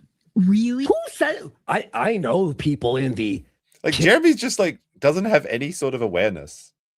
Does he even have an inner monologue? Can he even visualize an apple? She's like, oh yeah, the sex cult lady. I'm a good friend of mine. Love that chick. kidnapping sex cult? Why would you smile while saying that? It should be like, I know too. Yeah, I Okay, interviewed one bring of them them. on. One of them's been to my house. They've been to your house. I didn't dabble in the cult, but I know all about it from the inside. Right. What? He knows all about it from the inside. This is like when he was talking about being a cuckold. It's like, in my experience. Oh, so you masqueraded as a dabbler. I respect that even more. I became good friends with the number 2 lady. After good friends, good friends with the number 2 lady in the organization who's been in his home. This is an organization that sex trafficked women, that molested children, that branded women with irons, that participated in sleep deprivation, calorie deprivation, all forms of human torture and abuse. And Jeremy Hambly, This is like a full-on, like a real cult, not like a small beans cult. This is some sick shit. People are in prison because of this. considers the number 2 woman in this organization, basically a Ghislaine Maxwell type woman who would procure women for the leader's desires, a good friend that he invites into his home. I wonder why he wants us silenced. I wonder why he wants our channels taken down. I wonder why he wants our livelihood destroyed. It's because we showcase things like this in a humorous, mocking way that is effective, and it scares him. And it makes him upset. And Well, this is the exact thing that happened with 8 Thoughts, is that he couldn't beat 8 Thoughts in an argument with facts and logic, so he had to send the false flags after him. Prize. The more he tries to shut this down, the more people are. All right. Very cool video by Brittany Fenty. Like, honestly, this is a very good 40-minute sort of breakdown of everything.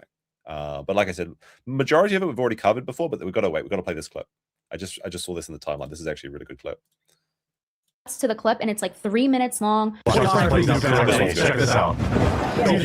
Check this out. Well, here we go. go. This is like the results that are required. Let me know what you think in the comments. What do you think? Check this out. No transformative. There we go.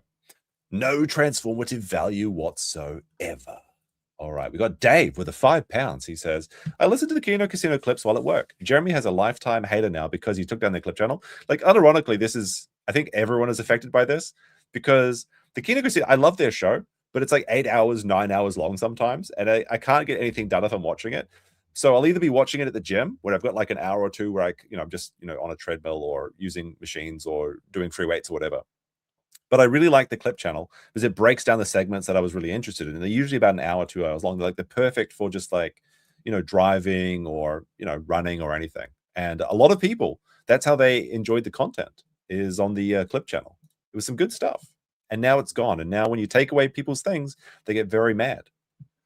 Just like, and never mind. I won't bring that up. All right, so let's go back a bit. Let's go back to the Boulder stream, and this is actually quite fascinating. This is the kill stream, the illustrious kill stream. I believe back when it was on YouTube, and I have some timestamps here. This is like a 6-hour archive. I think it's like 6-7 hours. Now the crazy thing is here, this is like the original Flaggett, which is Matt Jarbo. And I think a lot of people know this, but if you're unaware, I'll just give you a brief breakdown. Is that Jarbo's critics were being flagged down all over the place and nobody knew what it was. He came onto the kill stream and they talked for about an hour about how he's a good boy, he didn't do nothing. And a lot of his arguments are the same as Jeremy's arguments. He's like, I couldn't possibly be flagging down these channels because I was out collecting boulders. He was being called the Quarry King. He was like saying he can't text and drive, so clearly he couldn't be taking down people's channels, things like that. And then at one point, I think it's Zidane, he realizes that if you go to someone's report history, you can see who they have flagged. And at this time, Jeremy was happy to show who he had on his flagging history. He's now no longer doing that for the Magic the Gathering headquarters or Unsleeved Media account, which we know has a YouTube report on it. For whatever reason, he's not showing anymore, even though he showed 5 other channels maybe. Of course, he wasn't using those to flag down people. But again, the parallels are really fascinating. And furthermore, to top it all off, Jeremy takes part in this stream himself. All right, let's take a look at some of this. You might hear some familiar faces. Flagging happened. Okay, we're here. Are we're we here. live now? Yes, No, we're What's it on 1.25 Oh wait, I can't. We're live now. We're live now. We'll skip around a bit. Now. Okay, all right. Didn't want to speak out of turn. Sorry about getting your fucking channel nuked. Yeah, I mean, it's not even really your fault. I mean, I don't know. It's Monday Matt's fault. Like, So this is obviously Mr. Medicare, and he's talking with Ethan Ralph, and they're suspecting. They know that Matt has done this, but they can't prove it at this point. I just want to outright say that there's no way. I'm 100% Yes, you're going to certain hear Matt some did familiar this. faces. 100%. I'm not no benefit of the doubt bullshit. Matt did this. I've seen this happen 6 or 7 times. I've seen it happen repeatedly to people that put up videos criticizing Matt that near instant fucking taneously they get pulled down. There is no way that Matt didn't do this. And I Now, this is interesting, Ian, because like the videos that were coming out against the quartering, they were getting taken down really fast until people started talking about it. Like Alyssa's channel, you had the Luther Morgan writer guy who was doing the Coffee Brand Coffee expose. These are small channels. Like obviously, like they get a lot of views sometimes. Like Alyssa Clips got like 100,000, I think, on her re-upload of the Kino Casino. How do you find these channels that are criticizing you so quickly, unless you have maybe Google Alerts set up for your name or certain phrases? Expect that he did it on all the other ones too. And I'd almost encourage people to go look when he got verified. You got his little check mark or whatever on YouTube. It seems to be when it really kicked into high gear. Like once he kind of established himself, like the 100,000 mark, or whatever. It just seems like over the last 1.5 to 2 years, he is any video that's really critical of him gets instantly pulled down. I put up videos shitting on diaper furs. I put up videos shitting on autistic people, on crazy people. And the thing that floors me the most is one of the videos that on my channel that got flagged was a 30-second stream bump for Mundane Matt, and it was considered to be not age appropriate for anybody under the age of 13. You know that fucking warning they put up? And all it is a clip of the Boondocks with ad block put over their face. That's it.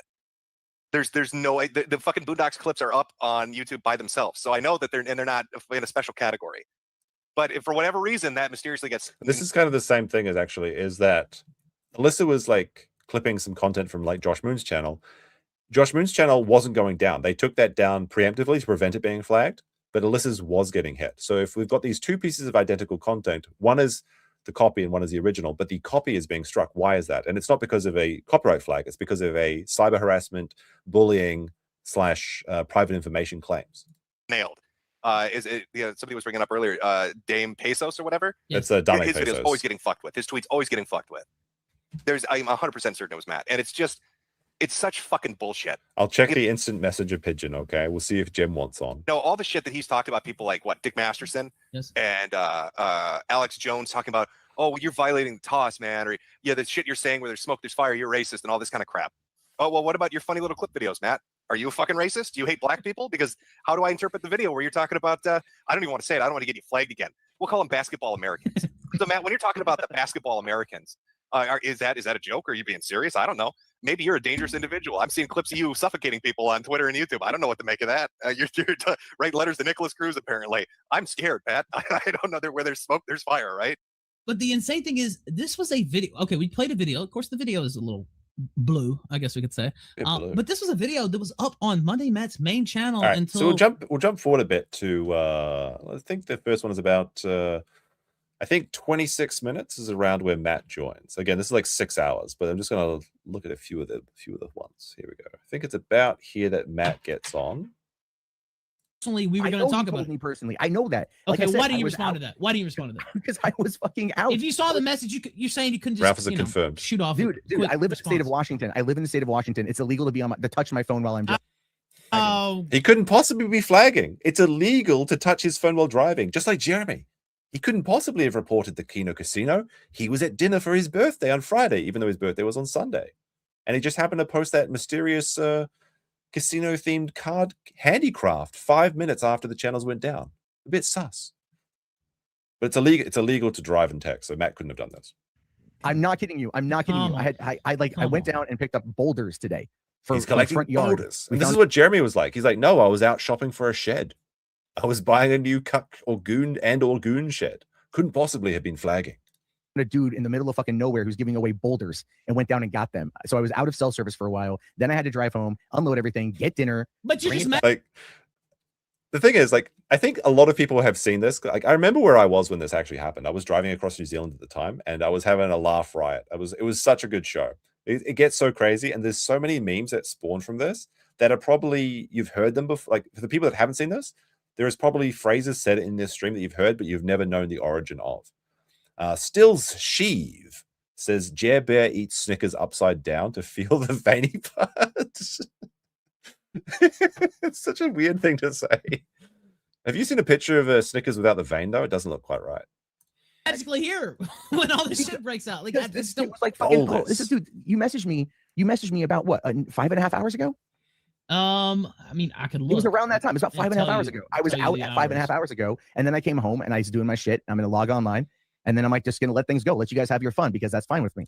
Yeah, those videos are stupid as shit. But do you realize the amount of people? Go ahead. Yeah, Matt, were you in the chat? Somebody said they had a screen cap or a picture of you in the chat while Ralph's stream was going on. Is that true? No. If you have a picture, here's how you know it's me. If there's a verified check mark next to it. Because well, we don't know because the stream is flagged, so the chat is no longer available. Then if you have a screenshot, then post it. That's very convenient. Very convenient for Matt at this time.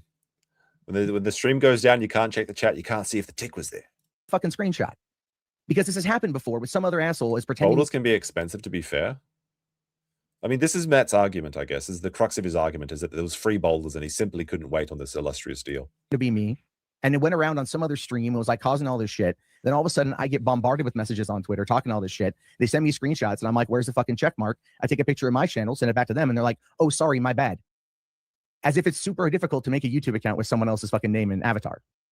So you're here to talk. So I want to just throw out some names. You tell me if you flag them or not. All right, this is kind of important. Then we'll skip ahead a bit because it gets really funny at about an hour in. Dame Pesos. Nope. Yeah, and not just on YouTube, but he put a YouTube video out that went down. When he tweeted about it and called you a faggot, that instantly went down. You didn't do it on Twitter either. I don't give a fuck about that shit. I barely. Okay, Godwinson. Nope. Kronos. No. Okay, so you've never flagged any of those people. No, I talked to Kronos on a vidIQ stream after his channel was taken down. We were kind of going back and forth a while back. No, dude. People look the Kronos. All right, let's jump forward a little bit. I think it's around. There's a couple interesting ones here. Can't remember what I had. Actually, what's really funny about that too is failure accomplished for shitting on Boogie. Failure. Tell him failure. Also, don't even blink. Gifted us. I don't know. This is like a sticker. Laughing disco. In relation to that. Well, actually, what's really funny about that too is failure accomplished for shitting on Boogie on a Kumite stream, and someone sent Boogie the clip, and then Boogie thought it was me and came to me all mad about it. Like, what are you doing? And I'm like, dude, that voice. It's kind of funny that Boogie hasn't changed in, like, I think this is like 10, 11 years old. Actually, when is there a timestamp saying when this is first released? Because this was uploaded a year ago. Like, this is like 12 years old, right? Chat? Did anyone know? Shit on Boogie all the time. It's in some of the most disgraceful ways, honestly. And people shit on him all the time. Yeah. Failure died of heart failure? Really? I think like once or twice he tweeted at me. Is this true, or are you just making this up? I can't even tell sometimes. I know. Never got a strike for I guess it. press F in the chat for a failure. His heart failured. I swear. Here's what I think it is. To be perfectly bluntly honest with you, I think somebody out there is trolling.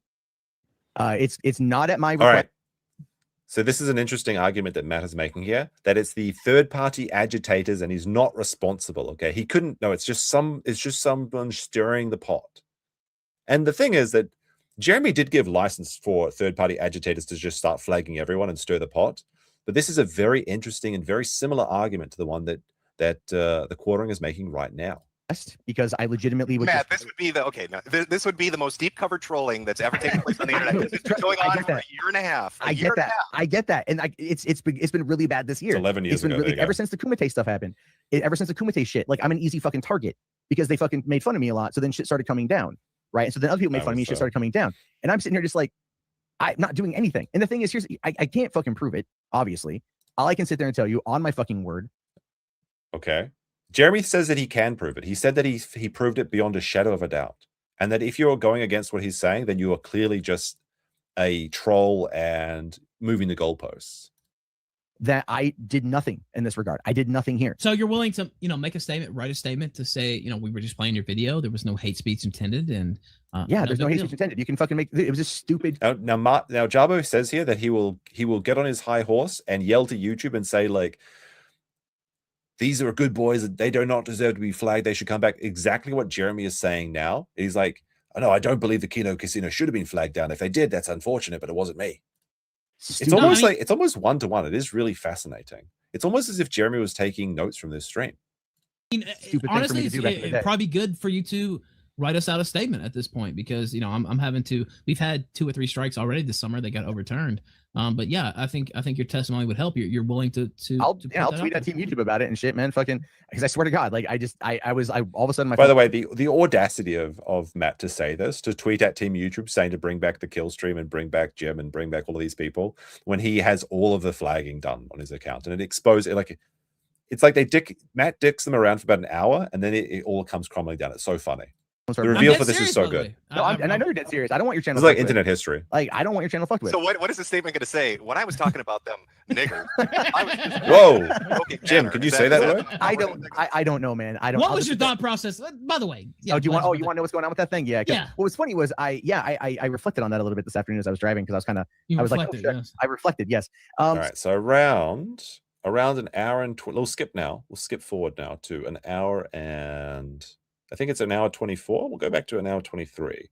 This is when it really kicks in and it gets really quite funny. And you'll actually notice here that Jeremy is one of the people that shows up.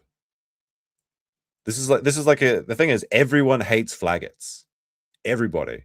And even back then, you'd have Keemstar, Jeremy, Ralph, Matt. Matt was the one there, obviously, but Jim, everybody. Jacob. While I wait for this to load, my internet's under attack again. Says, or Meme Choose, he's posting the member things. Thank you much, member for 7 months. David with a £2 says, Cog is saying it's a third-party flagger. I mean, that simply cannot be true, though, because the way that the channel went down, it was not being flagged down. You had 2 channels that went down simultaneously with no emails saying, like, you've received a report or this is your 2nd strike, this is your 3rd strike, you're out. Nothing like that. It could have only been done by a YouTube, like, high-up rep. All right, come on now, load. We'll just go back from here. This is where Jeremy's on the stream. Again, he was here. He should know everything about what happens when you do this behavior. So, and they put their hand around my neck, arm around my neck. And I thought it was just a fan getting kind of like rowdy, like, what's up, dude? Oh, is this when he was getting beaten up by that guy in a dress? But instead, they just started punching me in the back of the head nonstop. Oh, yeah, this is when Jeremy got, this is some more deep lore that we never really covered, but is on some of the, it used to be on the Kino Casino clip channel, is that Jeremy went to a convention, he got punched by a man in the dress, and then he started crying. And he was trying to sue this guy. And then Keemstar was giving him so much shit saying, you just punch him back. Because every time Jeremy gets any sort of pushback, he just rolls over and shows his udders to get milked. And screaming that they were going to fucking kill me. And for like the first 3 or 4 punches, I thought, no, it wasn't even a troon. It was just a dude that likes wearing dresses. What the hell is happening here? This is crazy. Then after, like, kind of, you kind of figure out, okay, something fucking weird's happening. This is not right, obviously. By the way, this is on his Midwesterly channel, which is the news without the bull. I guess that turned out to be fake as well. So I broke away and went inside the bar because I didn't know what else to do. I'm being attacked by a man in a dress. Better have a drink. Very funny. The guy like punched the window out and ran away. But it turns out this guy had publicly tweeted out that he had some dislike for my criticism of Arnita Sarkeesian being at Gen Con.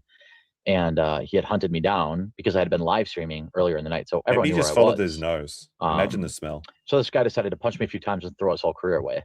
You know, as of right now, I believe he's been fired from his position at the university.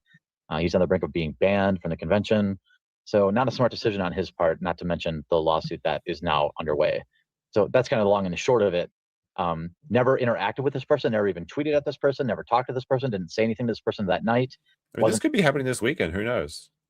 If Ralph gets a holler, and you never know what's going to happen. Talking politics at the bar, was talking fucking nerd shit. Again, there's a really interesting sort of poetry to all of this because Ralph is running this stream, and then Jeremy's on this, being one of the people fighting against Matt, and now I guess I can't quit you, Sector.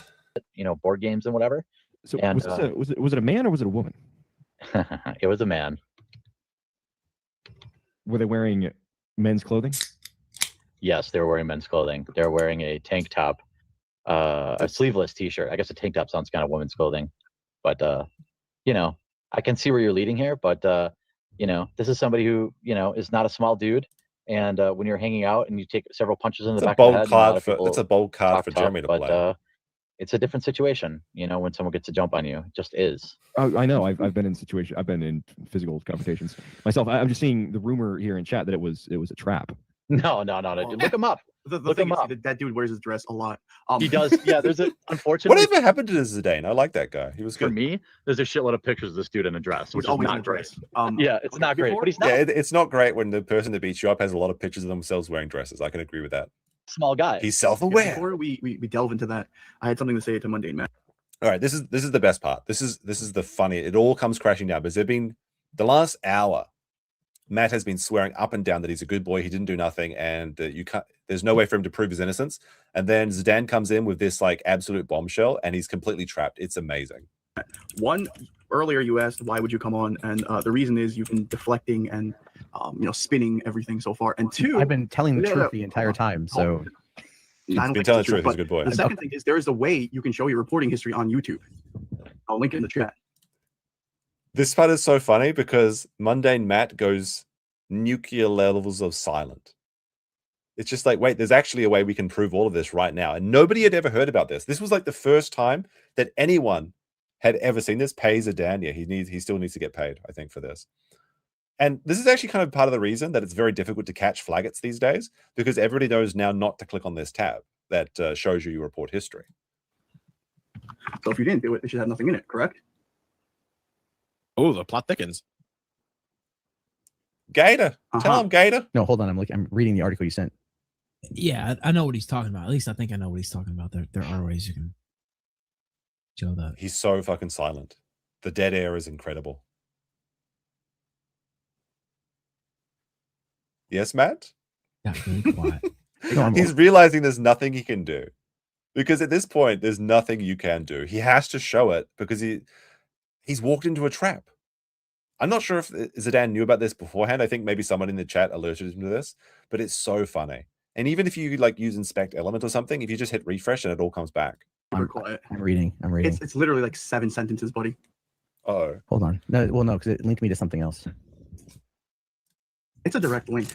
Well, there's no link directly. The lies to are click good on your actual reporting history. And this is like the kind of silence that Jeremy has now been presenting to people when they're like, well, show us the Unsleeved Media channel's report history, because he was happy to show his report history on every other channel except that one. Then they're like, wait a minute, can we see Unsleeved Media? And now it's like, no, now it's just silence. I posted it in the chat. It's youtube.com/report history. That's an easy link. The thing is, though, if you report a video and it gets taken down, it just says that information about this video isn't available. So, just for example, I'm looking at mine. I've reported 3 videos in my history on YouTube. One is a video called "Welcome to the Cum Zone," official music video. I don't know what that is. What? But I reported that for sexual content. The other one is Stray from the Path. Jeremy sent a message to the chat saying, "I don't want to derail any shit here, boys." Good night, alt-right. By the way, he's using a BOIS. He did that in some of his tweets recently as well. It's kind of a bit zesty. And then another one is a video where my content was infringed on. So yeah, Matt, you can just click on that direct link there, and it will show what your history is. Okay, let me take a look at this here. Give me a second. No, you're taking way too long, Matt. You're guilty as fuck. Take a screenshot. We want to see what you reported. Oh yeah, Keemstar was kind of popping in and out because he was kind of like Keemstar was always kind of like a big fan of the kill stream, but he never wanted to say it publicly because it would be bad for his brand deals and things like that. But he would show in from time to time and was really quite effective. It was quite entertaining. You never know, anything could happen on the kill stream back in the old days. All right. Stop fucking around. It's been like fucking 8 minutes. Jesus Christ, Take a dude. screenshot and show him. No, I'm sick of you lying. You're such a fucking snake, and everybody can see through it. You're a So Jeremy Jeremy has to be a part of this. He's very happy to engage in this like exposure of naughty boys when he's not the one that's being the nail. He says, "Oh shit, mine's clean," which is a statement that his pants have never heard. fucking dirty little snake that fucking narcs on people and reports people to the cops, and then you come into this fucking call like a Walmart greeter. Shut the fuck up, take the screenshot and show everyone now. 10 seconds, bitch boy, or you're a confirmed liar. 10, 9, 8, 7, 6, 5, 4, 3, screenshot 2, 1. Look, Ralph, the bitch. I will He's say- the one that flagged your channel. No, I'm not the one that flagged your channel. Well, just take the screenshot. Yeah, I know. Hold on here. I'm trying to I have to I don't have the I have to We upload don't it want to any, Twitter. element manipulation. Just Nipping tool to imager. No, I don't know. Hey, Ethan, I sent you mine. It took us Oh, look, Jeremy popping in. He's like, hey, I just sent you mine. Pretty easy to do that. a second. It took literally 1 second to say There's one video in there, Yeah, which was telling people to flag my channel. And that's the only one that's in there, but you can see it in your DMs. I see it. I see it right now. Yeah. Yeah, you can feel free to share that. I don't care. All right. Interesting. Jeremy was so Matt, open in the where past. you at? Why doesn't he share it now? I am working on it right now. One sec. Hmm. You definitely are working on it. Loading up Adobe Photoshop. All right, there's a few good ones that are cut. There's a few great lines that like absolute like internet history as we speak coming up. By the way, there's the there's a screen from the recording. That's the video. He said I could show it, so there it is. Yeah, that guy in that video was telling people to flag my video, so I said get fucked. The interesting thing about this is it's a Magic Weekly update. So is this actually coming from his Unsleeved Media channel? So if Jeremy is truly showing his correct channel history, then this flag should still be there. Correct? I mean, it was 11 years ago. Maybe it moved out. Who knows? But it is a little bit suspicious since Jeremy showed the quartering channels and there was no report history in there at all. But that was about it. And I lost it anyway. Is that a chip? Matt, where you at? Matt, how long does it take to Photoshop something around? Literally, people on our Discord are doing their channels. It takes 30 seconds. They're pasting right now. You can drop it in Google Drive right into the chat window here, Matt. Look, I just did mine in 10 seconds. This doesn't look good. Actually, Matt, just screen share it to us. Just pull it up and screen share. Not the screen share. In fact, do that. Are you trying to delete it right now? Screenshot. No, because I've Come not on, open a new flagged, tab. but, It's fine. I've Nope. Nope. Screen share it. So far, that window. everybody else in this call It's has done easy. it in the time it took you to basically read it and find it. And people in the Discord have done it for their channels too already. No, and a screenshot's not going to prove it because a screenshot is easily photoshopped. Screen share it just that window. Yeah, Alsop's got a point. I mean, if it's no big deal, it's no big deal, right? I mean, just Unless you flag so many things. I'm waiting for and you're moment. completely No, lost. just scroll up to the top. Just I scroll up to the top. haven't flagged anything for copyright Then stuff. why is it taking so long? No, this isn't copyright. This is not copyright. This is not DMCA's. DMCA's is in a different section. This is only for content strikes. And Ralph's stream earlier tonight was taken down for a content strike, not for copyright. It was taken down for bullying and harassment. All of your bullying and harassment strikes will show right here on this window. So screen share us this window if you really didn't strike Ralph's stream earlier. Do you want me to screen share mine, boys? I mean, I would right now, Jeremy.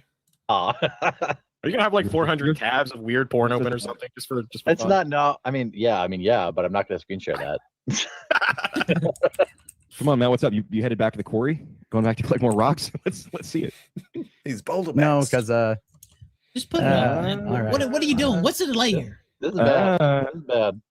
Yeah, I'm not gonna lie. You know, I already thought. Look, Not a good look, in the words of it's not a good look. I wasn't. You know, our friend Fuentes. I really Not a wasn't- serious guy. Not a serious guy. Look, guys, can we call it at this point? There's still no screenshot. Can we call it? The guy fucking flagged No, you. Keem, we're making him. We're telling him to do a screen share, so we can't Photoshop it. Yeah, but it still isn't happening. And is there a way to retract it? Can't you just retract it? You can. I think so. Yeah. So he can just retract everything right now and get out of it. So it doesn't matter either way. It's taking too long, and I just want it to be on record that he is doing this shit. That he is flagging people. Yes, you are. We would have had a screenshot. We would have a screen share by now. Like on record, guilty, 100%. Case closed. 10 years. 10 years to irrelevancy. Maybe in 10 years, maybe you could try again. You're done. This did actually destroy Matt's basically entire career to the point where he now works for Uber Eats. That's the thing. This used to be like an absolute career ender. And maybe it is going to be a career ender for Jeremy too. It certainly seems that way at the moment. At least with the Rumble stuff, looks like it's totally gone. YouTube, bye. Oh, snap. He just fucking dropped the mic and literally left. I think, Matt, you were hiding shit. Go ahead. Wait, Jim. Go ahead. Oh, sorry, my mic was out of place there. Matt, don't you want to call him a gnome? You talk shit every time Keemstar came in, but not this time. That's kind of weird. Gotta put in on gnome noises. Because don't you have any jabs for him? okay. Listen, I did not do what I'm being accused of doing here. But you did something else here. And wait, but you did something else you don't want to get caught. Okay, hold on. Let me preface this by saying this is going to bite me in the ass for a long fucking time. Just show the screen. So you reported other people.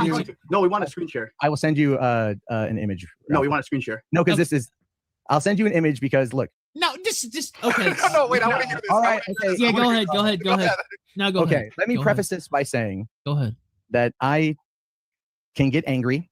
Oh no. And he's whatever, in a bad headspace. But in my absolute defense here, this is really not gonna be much of a defense. Nothing was taken down. Matt, look, I get Wait a second, Matt. No. Anyway, go ahead. Okay, well, it's a lot of Go ahead, send it then. It's this. Well, I think Matt, I think everyone would. Nobody gives a shit if you flagged other people's shit. The question is, did you flag Ralph's shit? No, I did not flag Ralph's shit. Okay, so just post that. No one's gonna give a fuck. He said right? he didn't flag anyone. No. I didn't flag for said COG. That's the only person you admitted to. Well, that was for content. That was everyone content. else you said you didn't do. Mentioned. That was content ID. That was content ID. Oh, let's just see it. Pop the cherry, big boy. Put it in. Oh wow. By the way, I can't believe he actually got bullied into doing this. Like, even if you're guilty, just do not show it. Right? Jesus. I mean, I don't think anyone cares if it's not Ralph's stream, right? I mean, that's not. What did I say? No, they do. Yeah, they care. They definitely care. But well, there's definitely a bunch of Medicare ones in there. No. It's not that. It's not that. It's By the way, let me show. Tomorrow night, it's going to be on this channel apparently now. But Dick Masterson and Mr. Medicare, we're going to do that here. I'm trying to go on the Dick show this weekend. I didn't. I need. Well, I don't know. Dick has his own program. I'm talking about the kill stream. I'm sorry. Fuck, my bad. Yeah. All right, hey, let's stay on topic here, boys. It's kind of amazing that Jeremy, even in this time, is still trying to show himself. Yeah, let's stay focused. I'm really interested. It's like ingrained. Yeah. All right. Sorry, my inner merchant. This is a really long. Monday night when we're painting the fucking Mona Lisa. This is edging though. This like takes forever to get to. All right, here we go. Screen share's live. Let's see it. All right, hold on. My pants are off. Oh Jesus Christ! All right, Matt, what are you doing? How's it taking this long? Look at all those tabs. I have a lot of tabs open, but Thanks for reporting. Look at that. So many reports. But nothing on. Now wait a minute. Nothing on that. That's just, what the fuck? So I have been in not the best place mentally. And, now wait a minute, Matt. No, Matt, no. So yeah, that's wait, it. No, Dude, wait a minute. Cut back. No. He lied to us. Dude, what? He lied straight to our fucking face for an hour. He was spinning and deflecting the entire fucking time. No. It's about Dane. No, Matt. It's because Matt. No, Matt. That's my bad. That's my bad. I admit fault on that one. Literally, I admit fault on that one. No, that's, Matt. That's me. No, come on, dude. Just take a hit. I'm sorry, but look, dude, at the history of the screenshot, right? The history of the screenshot, what we saw anybody making a video talking shit about Matt Mundy getting flagged by Matt Mondane or whatever the fuck your name is. That's what we saw. But if you saw don't fuck me, motherfucker. Done. Guilty. Case closed. That is on me. I have made Case a few closed. If mistakes. somebody cries about I mean, that's on me.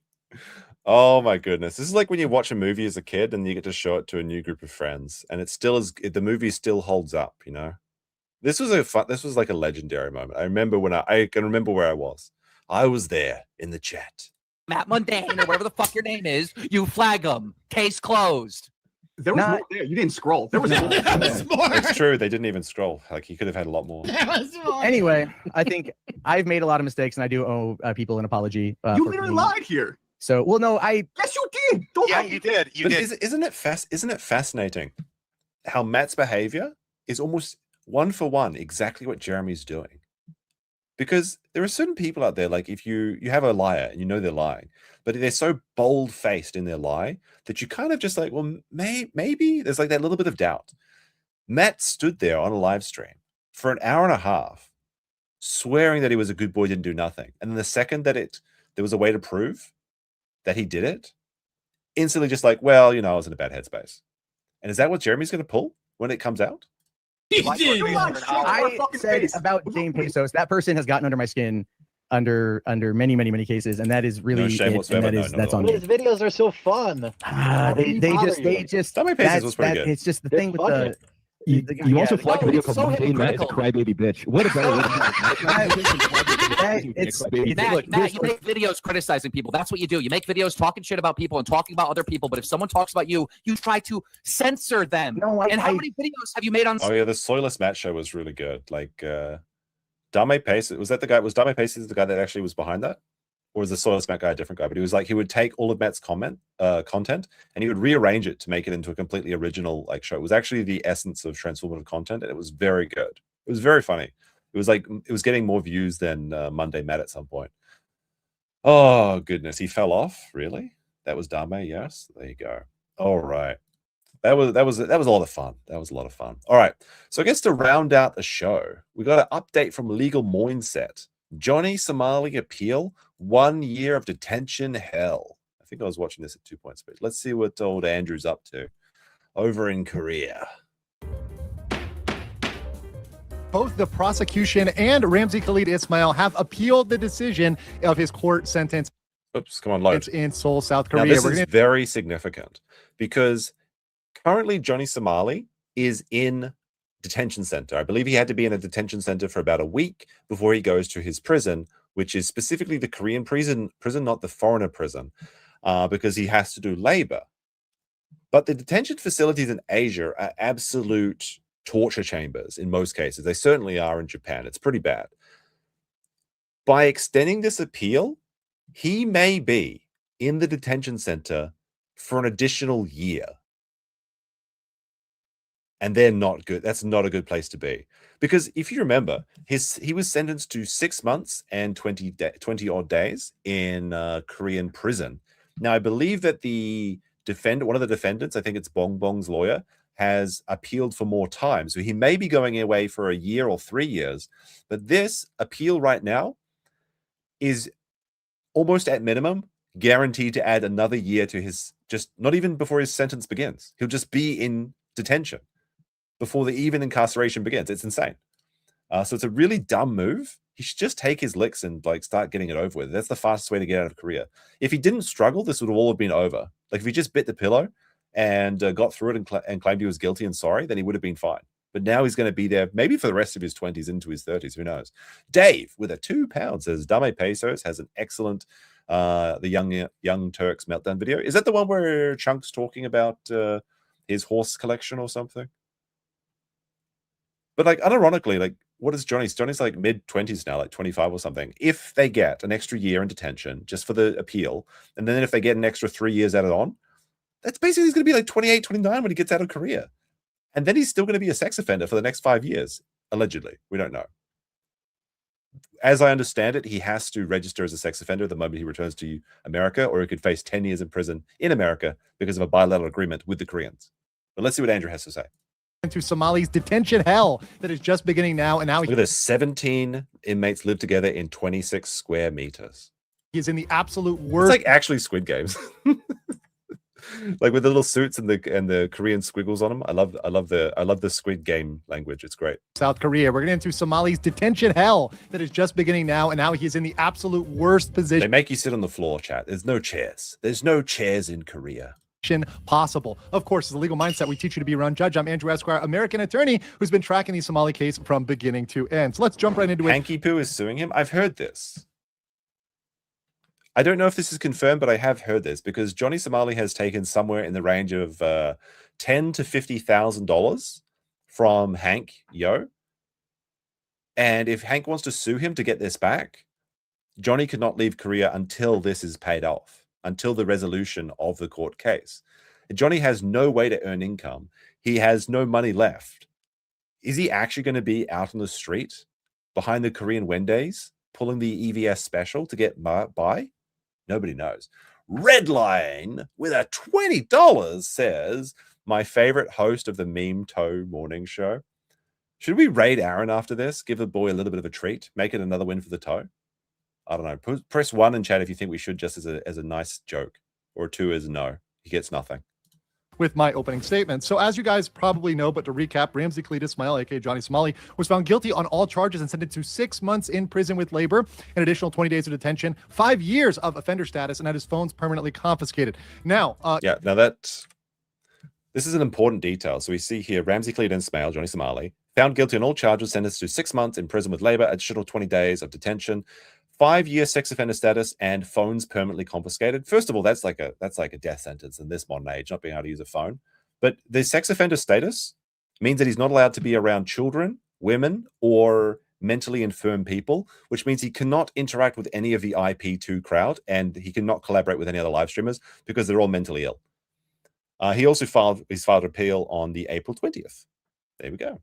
Prosecution filed an appeal today as well. Interesting. Additional 20 days of detention, 5 years of offender status, and had his phones permanently confiscated. Now, yesterday on the 20th, Ramsey Khalid Ismail actually submitted for an appeal in Seoul, That must South be Korea. for Korea. Well, the thing is, like I said, there's an agreement between America and Korea. When he returns, so let's say hypothetically he goes to prison today, he serves his 6 months. In 6 months, he's deported to America. Because he would still have 4 years, 6 months left as sex offender status in Korea, he has to register in America as well. That's the important detail. Now, some people have argued that this may not be the case, but it seems like it will be. And today we have news that the prosecution has filed an appeal. So it is officially happening. Here's the actual submission form you can pull online. And you see here, 4/21/2026, prosecutor Park Sojung submits an appeal. And the prosecutor submitted a statement for grounds for the appeal. So it is happening, folks. And right now, we need to understand. By the way, did anyone else? So Andrew has his little Mudeng daughter in the background here with his little tiara. When I saw this, I had no idea what it was. And I thought that this lamp that it's sitting on was its neck. So I thought it was like some sort of weird, like, I don't know, plesiosaur or something. Does anyone else see this, or is it just me? Because you can't see its little feet. You can't see its little micro hippo feet. And then after he was dragged out of the courtroom, he was handcuffed. All of his possessions were taken. He was marched off to the police station where he remained in a holding cell probably over the weekend. And then he's taken to Seoul Detention Center, specifically Seoul Nambu Detention Center, which is where we have essentially confirmed he is right now. And we're going to get into exactly. And the level of English in Korea is pretty good, but these sort of prisons, basically everyone just speaks Korean. If you don't speak Korean, they whip you, essentially. This is what happens to the Japanese ones too. Exactly how bad that is. But what's good is the cabbages are still available. So if you guys haven't got a cabbage plushie, make sure you get those to celebrate this momentous occasion of Johnny finally getting what he deserves. I mean, this plushie is very cute, but how many plushies does Andrew have? The link is in the description below, and 2? it's also in the pinned comments. All right, so let's get into the. Apparently, I have dinosaurs in the brain. Actually, the plesiosaur is a marine reptile, Sam. You know that. Detention hell. So in case you guys weren't paying attention to my other video, I'm going to recap this double detention and how this works to extend his sentence. So he did receive 6 months of prison, technically 6 months and 20 days.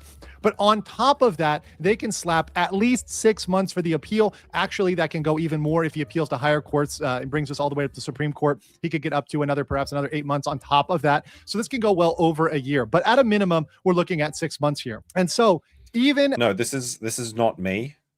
Although, wait, do I still have this clip?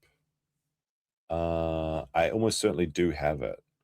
Although we didn't play Legal Mindset's theme song. Legal Mindset! Legal Mindset! Legal dick suckers, more like it.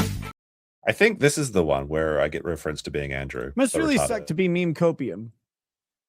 Because like God took half of legal mindset and made it into another person, but he only took the retarded half. And that's memecopium. Really a shame. Big shout out to my small streamer friend Nick Ricada. I hear that he was up to 500 live concurrent viewers the other day. So like that's a successful. I mean, that's some good shit, man. It takes a long time to get up to 500 live viewers. Let me know. I mean, I know that feeling. So I got a hand out to my boy Ricada Law. He's still grinding out there, but he's gonna have his day one day.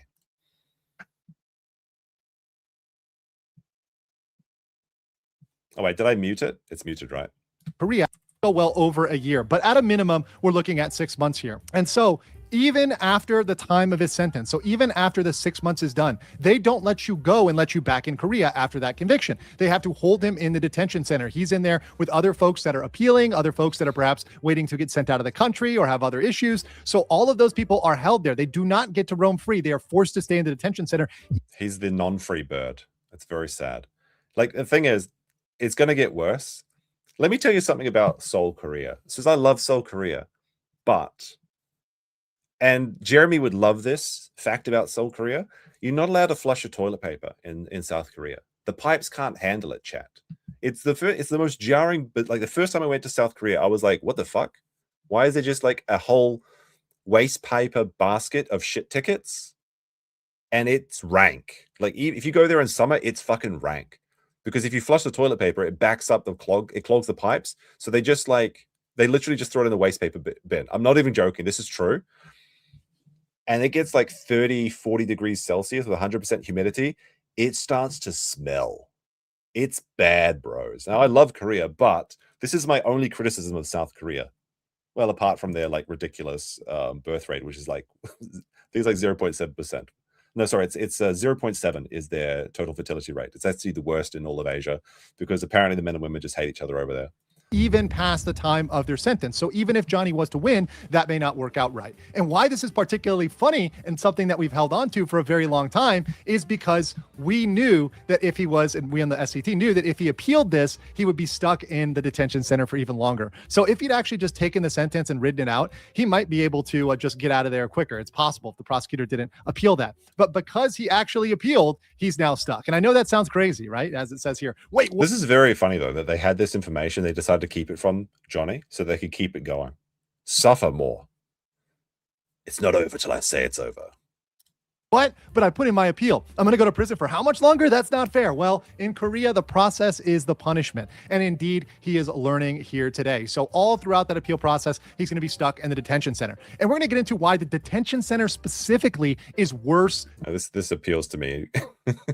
Rutgers. Than the labor prison. But too much to do micro, that, yeah. we really need to explain to you guys how the labor prison compared to the detention center is absolute heaven. That labor center, the factory where you've been making fish cakes or cleaning toilets, doing whatever else, the labor prison, which likely would be Chonan prison, that prison to prisoners looks like heaven compared to the hell that is the detention center, specifically Seoul Nambu Detention Center. We had the chance to actually interview someone who'd been there to that detention center, and they walked us through the entire process on and how it's such a bad thing.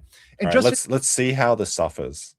Tell us. You guys understand, this is what happens. They start at the court, they may go to the police station, a holding cell for a couple days, and then they go to the detention center. And they wait at the detention center till that appeal period is up. And if they choose not to appeal, if they do not appeal, then they'll go on to the prison that they are sorted into, right? So if it's a labor charge that requires you to do labor, they'll go to a labor prison, likely Chonan, end up in a factory job there, and end up doing that work at that separate prison, at that labor prison. But if they appeal, this step 2, never goes to step 3. They're stuck in this detention center. And this detention center, ladies and gentlemen, is rough. So talking and interviewing with our individual who'd been there and going through all the details, there's some crazy stuff. First of all, the detention center is I bet you want to get like a good number, right? Our individual who'd been there and going through all the details. There's some crazy stuff. First of all, the detention center is at 100. All right. So first of all, let's have a look at the toilet situation. There's no bidet. Okay. Bidet mates. No. Here's your big bucket to put your shit tickets in. In fact, they may not even have toilet paper at all. That's a luxury. Wait a minute. There is some toilet paper. Here it is up there, but it's running low. It's low, chat. You need to just send your support in so he can buy it, and then Subscribe to the Johnny Somali stream. Donate $1 so we can take a shit with toilet paper that isn't sandpaper. 30% Suffer. capacity. In the detention center I specifically, love that zoom in on the toilet. Who did first that? of all, the detention center is at 130% capacity. 130% capacity. They're stuffing them in. In the detention center, specifically Seoul Nambu Detention Center, they are packed in tight. They Oh, there's no chairs. I wasn't joking, Chad. Koreans don't believe in chairs. I was watching, what is it called? When life gives you tangerines? There's no chairs. pack them in 6 people to a room for foreigners, 7 for Koreans, probably because they assume that foreigners are larger and going to take up more space. They're calling us fat. And indeed, the one with the lowest rank, the one who is considered the lowest in the room, has to sleep next to the toilet. And mind you, these are Korean squatting style toilets. So they're stuck next to that toilet in the room. Okay, so hold on. The squatty potties. Squatty toilet Asia. I need to show you what this is like. This is the state of the toilets, okay? So when Andrew's talking about this, he means like this. This is a squatty potty.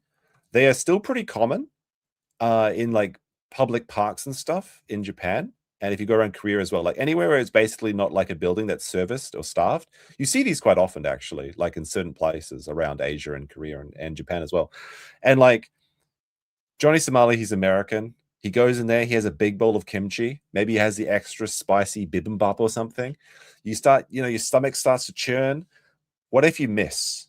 This is what I'm saying. What if you have a bit of a, you have a bit of a Jeremy Walmart emergency and somebody misses and you're the guy that sleeps next to this toilet? Oh my goodness. The pooth is out there, chat.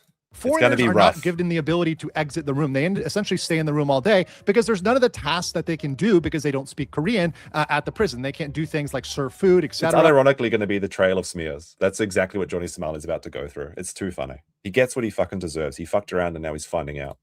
They're also only given about 30 minutes of outdoor time every other Saturday. So they're not getting much outdoor time at all. They're really stuck. Actually, is that even legal? 30 minutes of sunlight every other week. That's insane. That's actually insane, because this is kind of like, this actually happens like when Americans come to Japan, because Japan has like a very like low UV rate, and basically next to Korea, so it's kind of like the same thing. A lot of Americans that come here, they start to feel depressed in winter because they don't get enough vitamin D. You got to take your vitamin D supplements, chat, okay? Especially in winter. Now, even though we are coming into summer over here, can you imagine getting 30 minutes of sunlight every fortnight?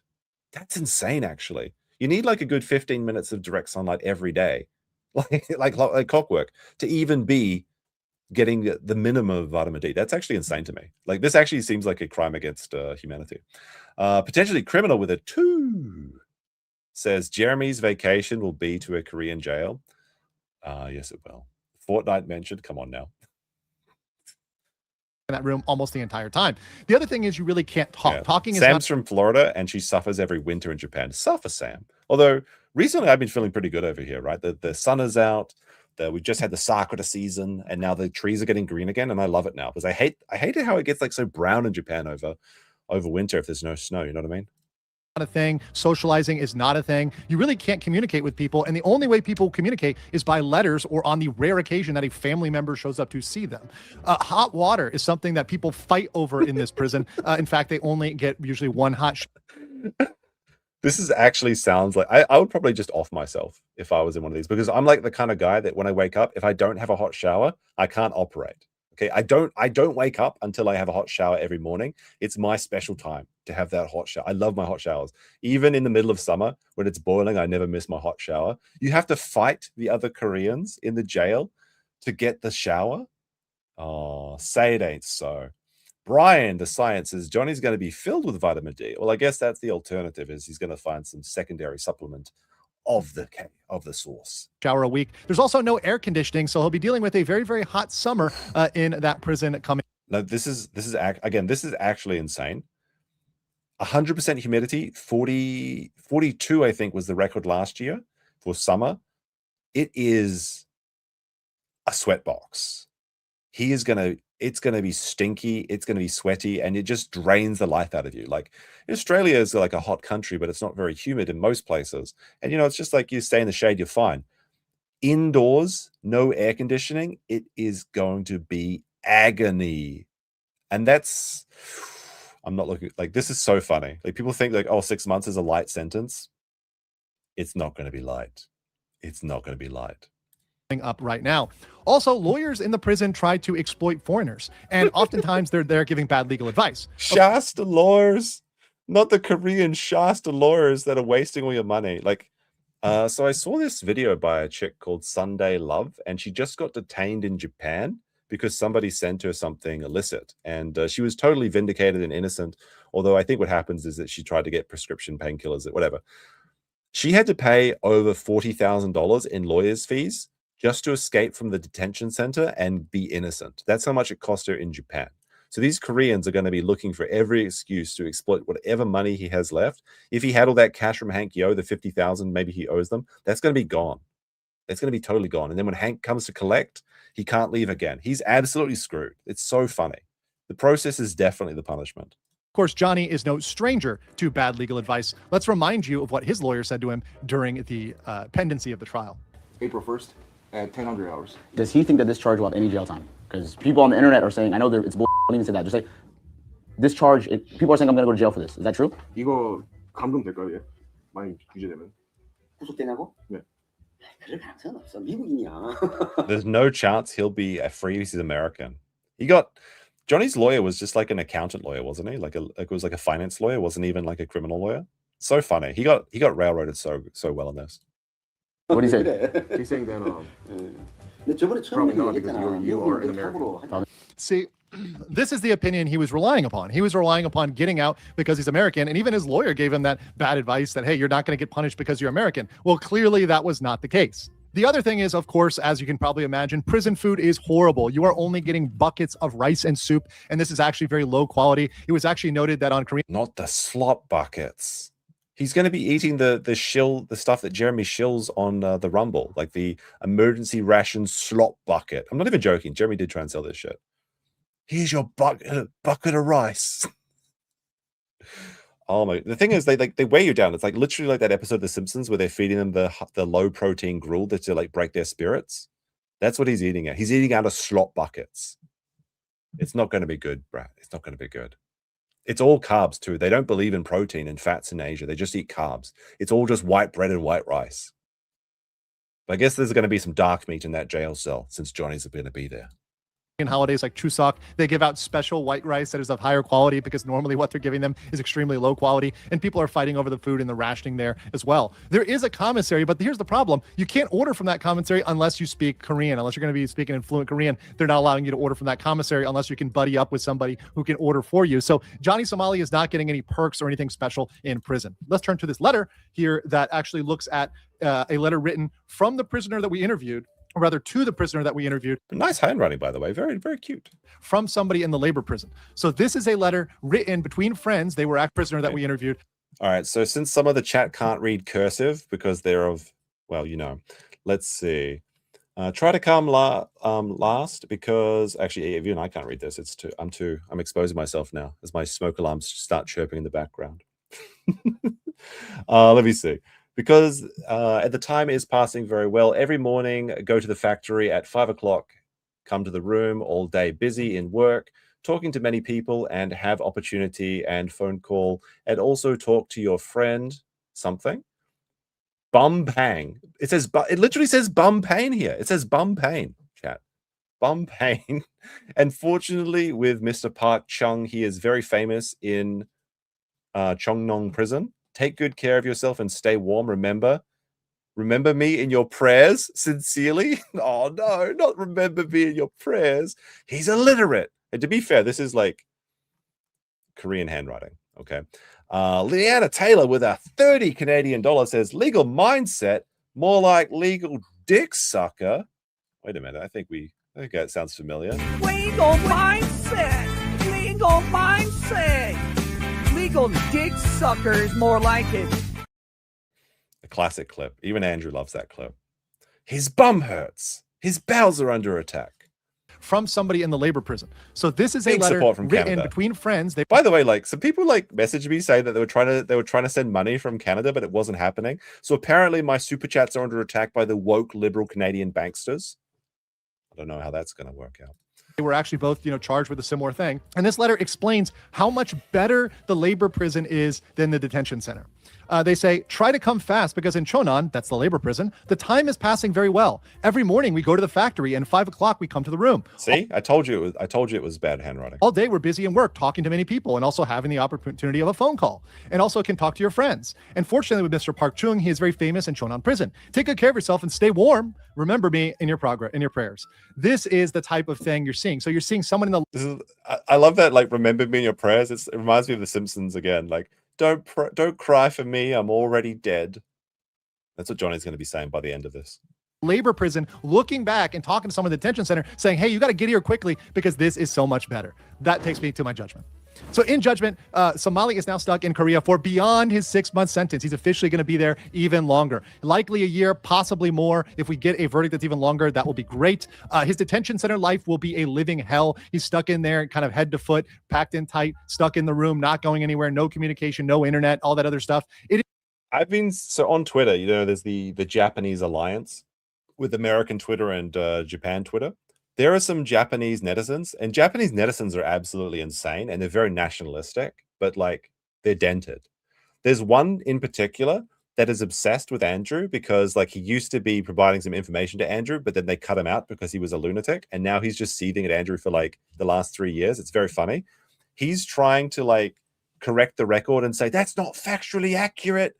When like Dex Turto and stuff like quotes Andrew for their news sites, and he's like, actually, the Korean detention centers is a luxury. They get better food than the Korean military conscripts. He's actually seething, right? It's so funny. It's so funny. They're so mad. He's so mad. But it's like, it's just this esoteric thing that nobody cares about for me. Is worse than the labor prison that he's stuck in. Japanese cog, and kind of. We are it's not Japanese cog. Japanese cog is colonial otaku gatekeeper. It's a little bit confusing because there's so many cogs out there, but he is saying it's not factually accurate. It's not right. It's not right.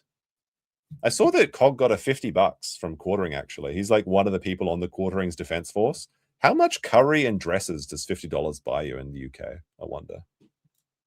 Going to push despite all this happening as the prosecutor has appealed, as Johnny's appealed. We're still going to push for the maximum time locked up in Korea. We still think he needs to get multiple years, 2 to 3 years, and we're going to continue to push for that. But what do you guys think about his detention? What do you think? What do you think about this? Leave a chat in the comment. Now I've got something. What the fuck is going on here? Hold on a second. People said that I should raid Steel Toe. We've got Steel Toe has like 1,000 people watching him. What the heck? Did Steel Toe just pop off like while I was not streaming at this time? He has 1,000 people watching? He's basically the same size as us at this moment. Well, it's another win for the Toe, apparently. You can't keep fucking getting away with it. You can't keep getting away with it. All right, chat. We'll play a quick supercut, and then I'm gonna go to bed. It's almost midnight. I believe the casino will be back today, but maybe the next day if not. Should be a big show. Looking forward to seeing it myself, and who knows? All right, chat. Big support today. Thank you for hitting the likes. Thank you for all the donations, and we've got a couple coming in actually. Tony Toledo with a $1 Canadian. We got $1 Canadian there. There was actually somebody that I felt bad because I ended the stream last week and then somebody sent in a chat. I'll try and read it next time. All right. Yes, he's going to bed. He's sleepy. He's tired. All right, chat. Peace. I'm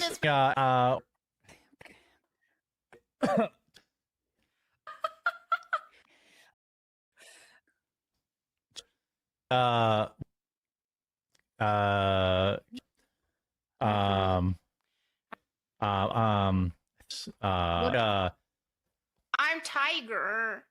Okay. Let's see. Strong.